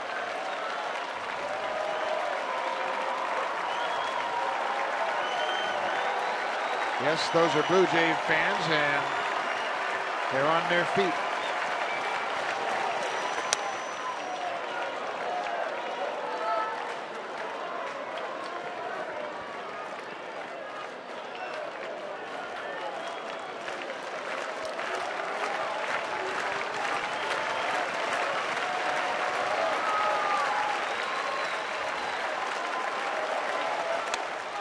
Strike 3 called, that'll do it. Rasmussen with 3 strikeouts in his 2 innings of relief. The Red Sox strike out 13 times tonight. And the Blue Jays' big bats broke out in a big way tonight here at Fenway. Well, Melky's hit in the first inning, the 2-run home run, I think gave the Blue Jays a lot of confidence. Then the Goins hit, even more confidence, let everybody just relax. They combined the hits, 14 hits, and 8 walks from the Boston Red Sox pitchers to really blow this one open, send R.A. Dickey to his 9th win. So the Blue Jays win the first of 3 at Fenway. We'll be back tomorrow night. Marcus Stroman goes to the mound for the Jays. Stay tuned. Ken Reed and Ivanka Osmek connected, coming right up. Thanks for watching.